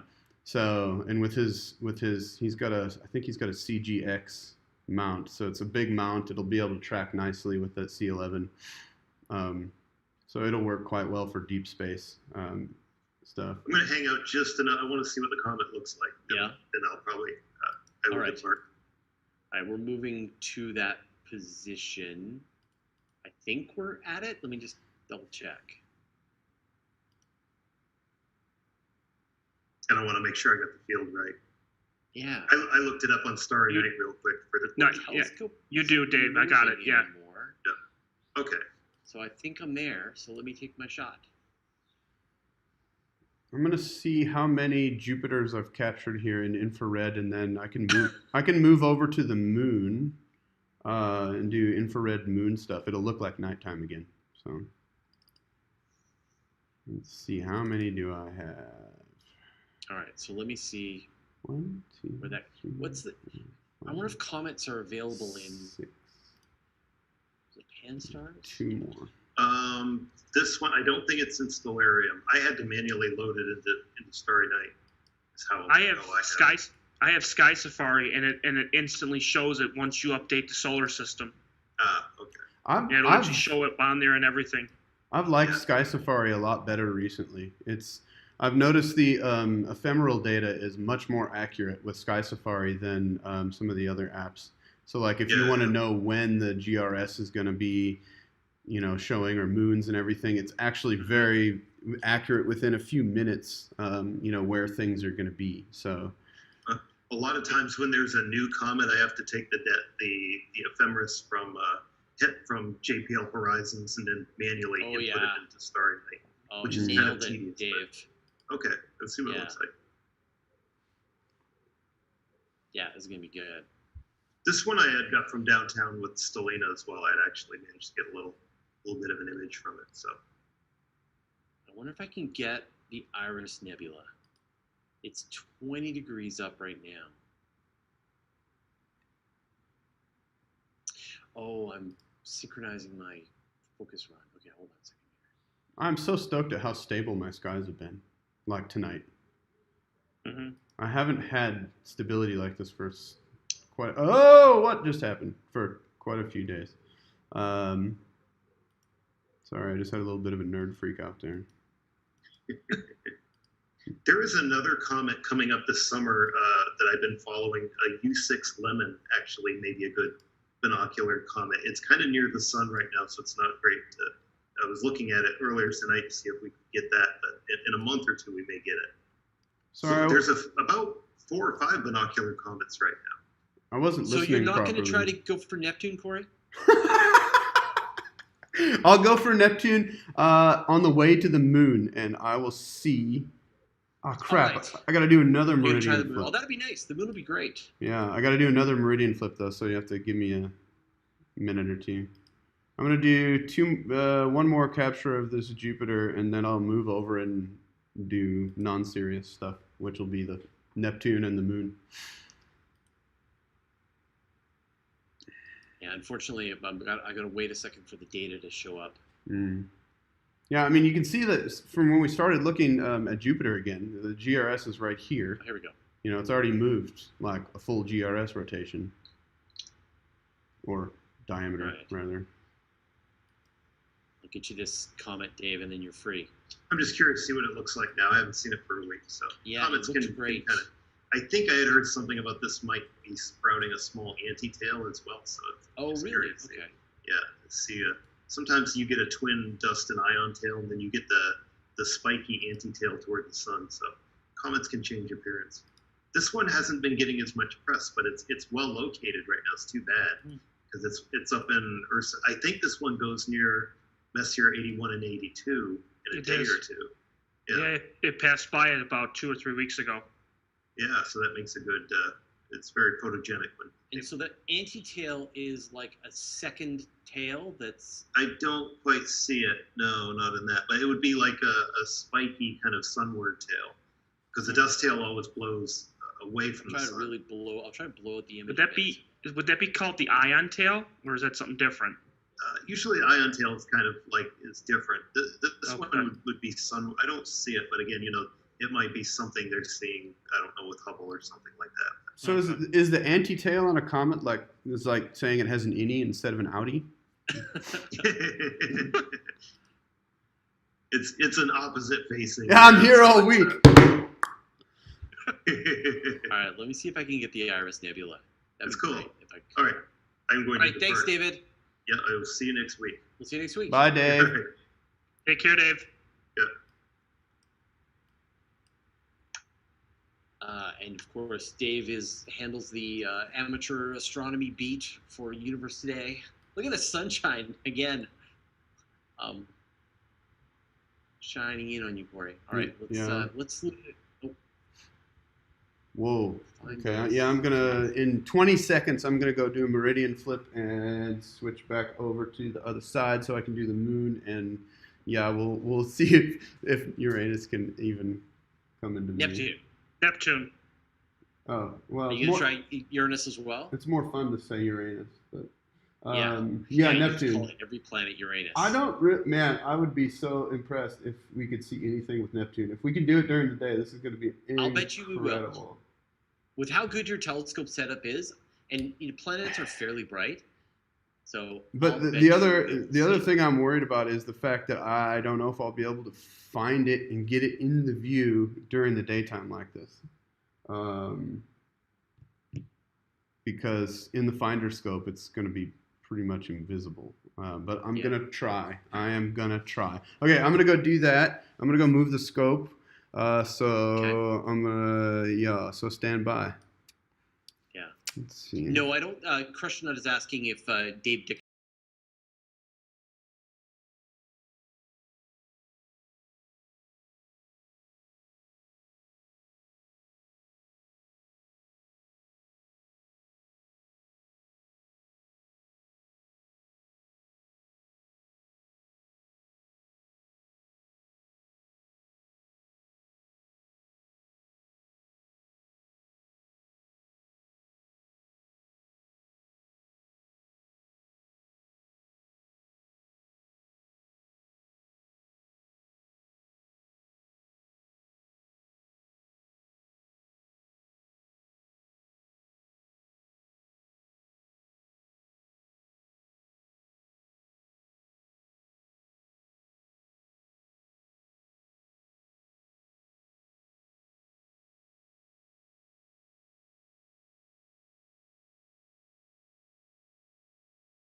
Okay. All right. Well, I'm gonna see if I can hunt around and find. Yeah, this is gonna be All right. hilarious. So sorry. So we got 6543. So what was I? Where was I going after that? So you hit. It was the 6027. 6027. Correct. Right. Okay. All right.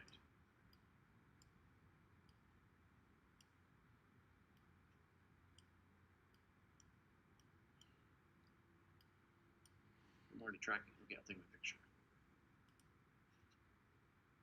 This is crazy.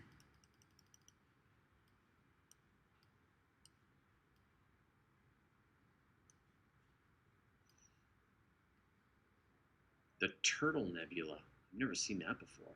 I've never heard of it. Yeah.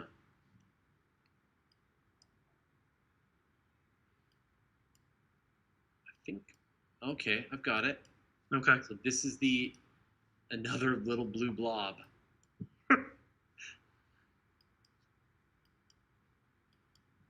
So that's that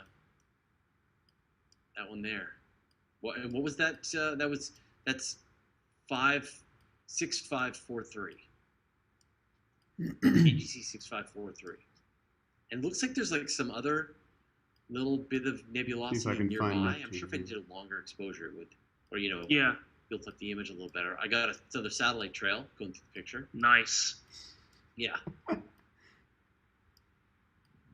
you doing, Corey? I think this is illegal. I cannot find. I mean, yeah. I can't Really? see Sick anything and in the. wrong? I mean, the finder scope is basically blank because it's looking at a blue sky. We haven't done EK is recommending Stevens Quintet. We haven't done that. Ooh, that'd be a Oh, nice that's a one. good one. Yeah. I forgot about that one. Yeah, we'll do that. I haven't heard that one in a long time. Yeah, it's galaxy season, right? Yeah. Yeah. Okay, cool. Yeah. We're just gonna go Yeah. to the moon then because this is. Yeah, the moon will be fun. Yeah, I guess if you have to. Stupid moon.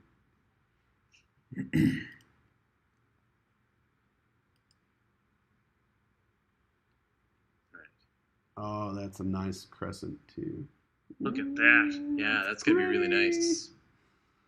That'll be nice. Okay, let's get a better view of it in here. Turn the Biggest camera. thing in this universe is Uranus. Nice one, Dan the man.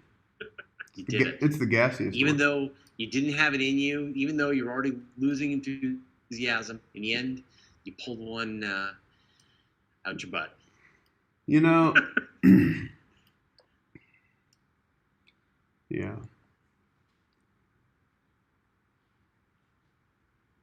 I still like Uranus jokes. I don't know. Yeah, no, they never get old. No, they every don't. single time. I like Like, them. people ask me, how do you pronounce Uranus? And it's just like whatever is Yeah. the most hilarious Yeah. at the time.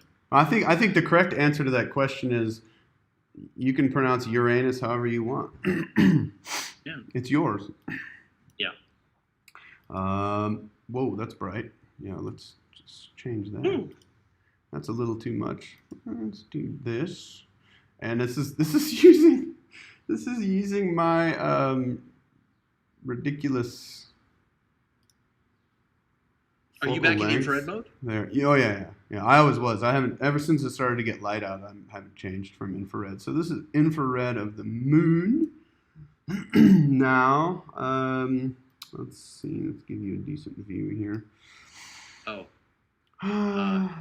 someone should have warned me that we're staring right down the telescope, the barrel of the telescope. That's pretty cool Oh. though. Yeah. Oh. So I'm not going to get a shot of the quintet. In fact, that's clearly just looking at the wall. All right, never mind. Still cool though. This moon it's interesting. It looks so much different during the day in infrared than night. I mean, obviously for obvious reasons, but it's just cool.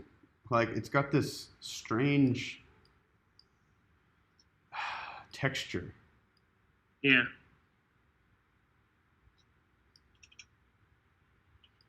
About it. Oh, that's an interesting one. Let's see. Okay, we need crater nerds to name stuff. So Yeah, I know. Dave is the best crater nerd that we have. yeah, I can find the basics. Okay, so let's see. We're now looking at the moon for the people on my feed. We're looking at the moon in infrared. We tried to look and find Uranus. Could not do it during the day. Neptune. Dang it! I don't even know. We'll try that next time. We'll start with Neptune next time, and then we'll see where we go. That's pretty cool. You can see some of the mare there. Yeah. I mean, this is still on the bright limb. And remember, like everyone was watching, like this is the daytime.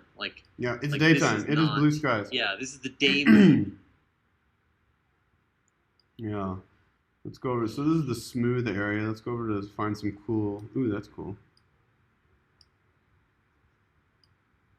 Oops, let's move it that way. Okay, so this is just by looking at it. Oh, this is a very interesting view of Aristarchus.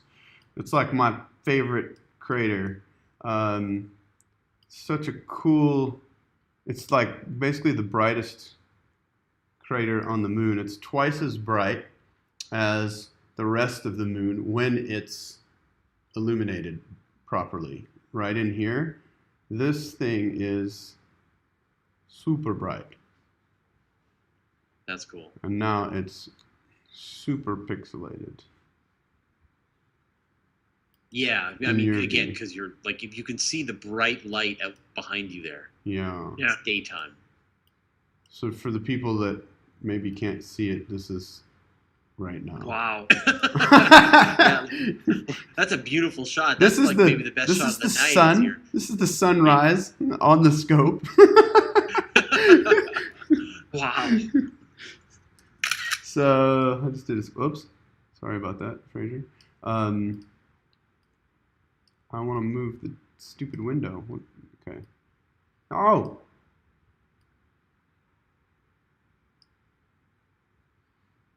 Well, this is a problem. I have to move this over here now. Okay. Yeah, this is crazy, man, to have the sun on the telescope and imaging, or viewing at least. I don't think I'm even going to attempt an image. I could. It'd be interesting. Why not? Right? Let's do my favorite crater. Yeah. I mean, the highlight picture of last week was your shot of the. Whoa! Moon. The easy one. Is that what you're saying? Okay, let me focus here on this. I'm gonna turn up turn down the gain. Whoa.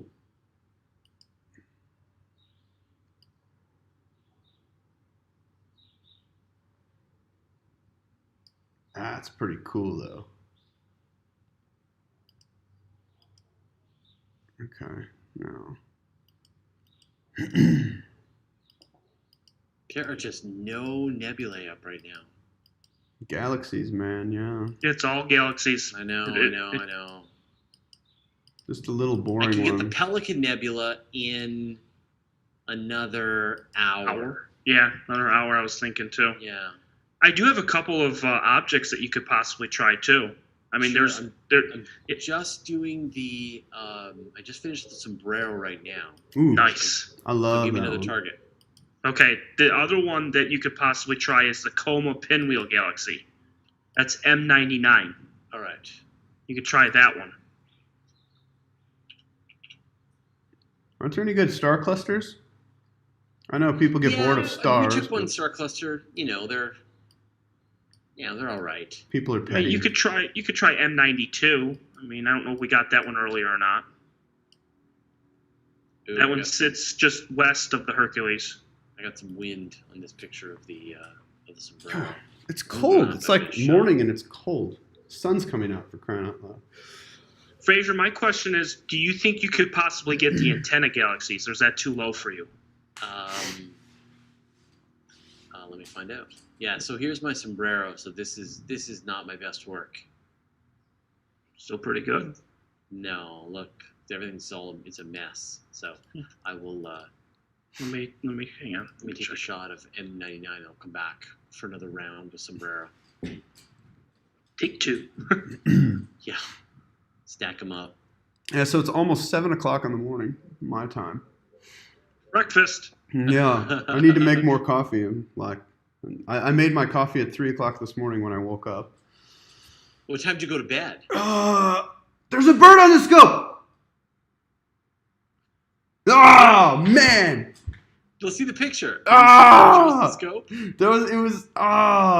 Either that or it hovered around it because, okay, I'm gonna have to like rewind my live stream later and see because I just looked at the thing and there was like this big black thing on the scope. Like, what is that? Ah! Yeah. Wow. People are asking me how long we're gonna run for. Probably like for another 10, as long as it takes for us to sort of shut everything down now. So we're kind of reached the end of our star party time.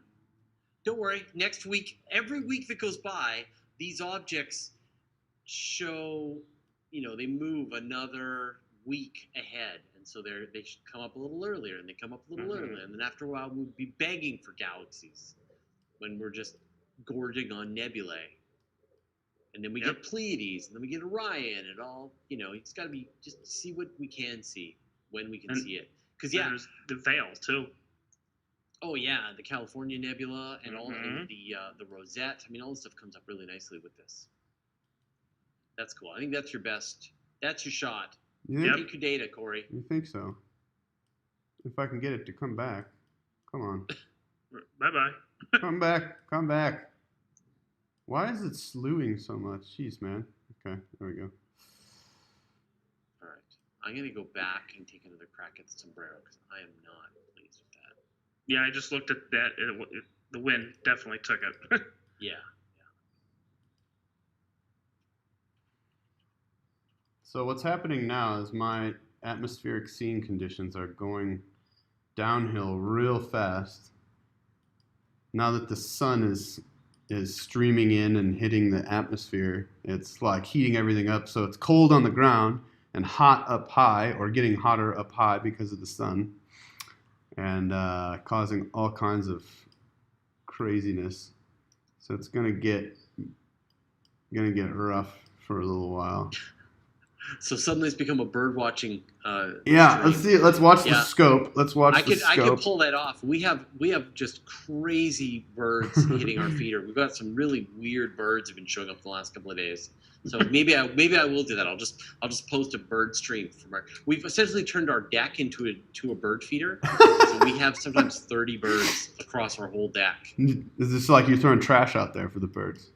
Yeah, exactly. Well, we call it bird TV. So we just set up our couch right in front of our deck.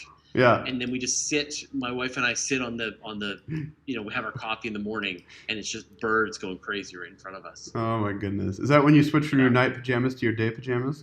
That's yeah. Well, sometimes there's no switch. Yeah. Just constant pajamas, day in, day out. Then you're trying to decide. Did I take a shower yesterday or the day before? I can't remember. Yeah. Quarantine life. It's special. I can't get this thing to hold still. I can't find focus enough to try and take a decent shot. Yeah, well, I mean, the temperatures are changing so fast right now.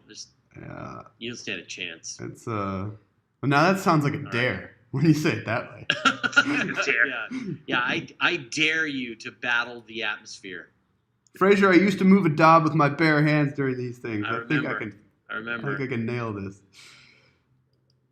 All right. Here's your galaxy. This is M99. This is horrible. So I'll make M104 my last shot. But perfect. And then 99 is the Coma pinwheel. This is the Coma pinwheel. Yep. Nice. Cute little galaxy. Yeah. Oh wow, that's rad. It looks like it's got like a hair on the top, like an errant. Yeah, it does. Yeah, it definitely has been in some kind of impact. Wow, that is very strange. Irregularly spiraled. Yeah. Let's make up some physics that explain that. It went too close to a supermassive black hole that tore one of its arms off. Nice. And is now in the process of beating it with it. I like it. Sounds good. Yeah, I think that's what happened. Violent even. All right. So so I've taken my last picture. I'm waiting for it to download, but I will run through the pictures that we took for the people who maybe just showed up. Let's see. All right. Wow, I got a lot of pictures. So we started the night with M13, the Great Globular Cluster in Hercules, which is and it was actually still pretty bright out in the sky. Followed up with the supernova. So that recent supernova. This is that's the supernova there of these 3 stars in a row in the galaxy M61. Correct. Yep. And then we've got M101, and we also got a Starlink in our picture. Who's to say if it's actually a Starlink? But all satellites are Starlinks now. Yeah, now are all Starlinks. All satellites are Starlinks now. If they ruin your image, Starlink done. Yeah, but I think that's the shot of the night. That's a good galaxy for me, anyway. That's beautiful. Yeah, it's such a great galaxy. Such a big shot in the sky. On your stream, you're the only one that matters. So therefore, if you say it's the best, it is the best. It is That's the right. best. That's right. So here is the Owl Nebula. And that one worked great. I'm pretty happy with that. Okay, well, I'm going to see if I can actually make this thing happen. There is M51, the Whirlpool. Again, I'm pretty pleased with this guy. Yeah. That's a cool galaxy. I think this is You've been trying to do this for years, man. Control I know. your own telescope. You've always depended on us, to do it, and then I remember years ago you asked me. I would love to not. Like, that's the goal, is for me to not. But Chris is rained out. Dylan is sunned out. So it's our fault. We let you down. We're so sorry that Yeah, well, I know. This is what it took. What it took was Dustin building these cool robotic telescopes that we can operate. So. Listen, I haven't been rained out during a single one of our planned star parties. I think the other solution is to move to Africa. There you go. There are no clouds in Africa. At least not right now for me. It is the dry season now, so I'm basically going to have like clear skies almost every night for months. So there's Markarian's chain, and I think that's the shot of it. Actually, that was the surprising, cool shot of the evening. That one was amazing. It fit all in there. It was amazing. Well, it fit like tons of room. Yeah, we got lots of room, but yeah, and just I think the stars are like, the focus was good. There wasn't any wiggle from the wind, and you can just see them all there. I really like that. There's the Jupiter's Ghost Nebula. What? There's the comet Pan-STARRS. Yeah, I'm gonna go ahead and shut down my stream as well, Fraser. All right. There's another little planetary nebula. Because things are just getting ugly. And that was M99. And Yep. I'm going to take one last shot at the sombrero, if that works. hopefully. Hopefully, yeah. Hopefully it's a little better. It's got a little streaking again, so this might not be my night for the sombrero.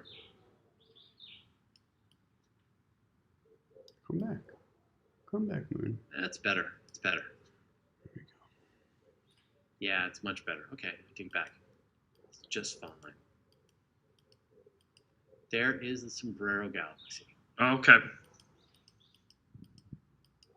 Yeah, that's much better. Yeah.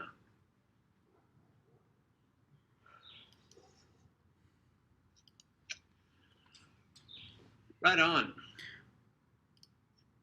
All right. Well, I think let me see if I can put us all back up on the screen now. I made a mess of my screen.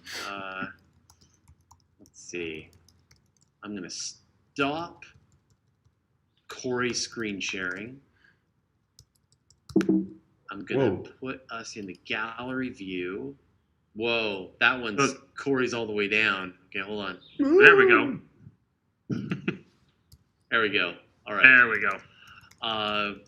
So, hey, everybody, thank you so much for joining us tonight for the Star Party. That was a lot of fun. And again, we're still figuring this out, getting smoother. It was great to have more color commentary. Week after week, we're just going to keep figuring out ways to make this better. More telescopes, more people, more knowledge, more planning, more weather lasers to try and make the weather better. Lillian's asking if it's going to be a regular thing. That's the plan, is to do these on a regular basis until we don't suck. So that may take us a couple of years. We'll see where we get to. Yeah, we'll come back next week. Hopefully some of these objects that we couldn't quite reach will now be a little higher in the sky. We'll go dig deeper into them, hopefully get a few more telescopes going. I want to give a big thank you, as always, to Dustin Gibson and the people at Oceanside Photo and Telescope. They are looking for a telescope, any kind of gear, definitely.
Okay, folks, so that's it for my stream today.